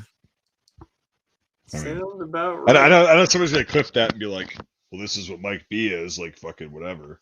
Yeah. No, it's Christ, not because you'll shave your mustache. You'll be like, "That's not me." yeah, That's how it yeah, works. exactly. Great I'm not identity thing. Yeah. You can do Edmund whatever you Kemper. Who want the? while you have the mustache, Mike. It's an identity thing. It's Scot terrible free. though. Like it's. Well, it doesn't need to be good to get away with crimes. Like, Yeah, it does. well, fuck. I better go commit some crimes then. Whoa. Hey, I can rob people at knife point now, at least. Yeah. Stick your hands up, mate. It's over. Yeah. What? Is that Australian or British? It's both. Just fucking do it. Don't make me scuff your kipper. Oh shit, she knows. I'm in the box now. Yeah. I'm in the box. Oh god. Oh fuck. I Yeah. wasn't expecting that. Do you get that reference? I do. That's why it's so funny. What is it then? What is the reference? Well, it's a couple different stuff. You don't get the reference. I've heard it. Oh, Devin. I What? wanted you to like politically like come out and be like, here's the reference so people could watch this. Oh fuck. I'm really disappointed in you now. Like I've heard that a lot. I don't know where it's originally from, but a black and white cartoon about berries by David Firth. I never would have got that. But I've heard that referenced a lot. You should watch it. I'm going to go watch it. Let's end the broadcast. I want to see your reaction All right. without the copyright strike. So, All right. all right, gentlemen, or whatever the fuck who's watching. Happy Thanksgiving. Probably won't talk to you on Friday, but if we do, it'll be a pleasure. So, all right.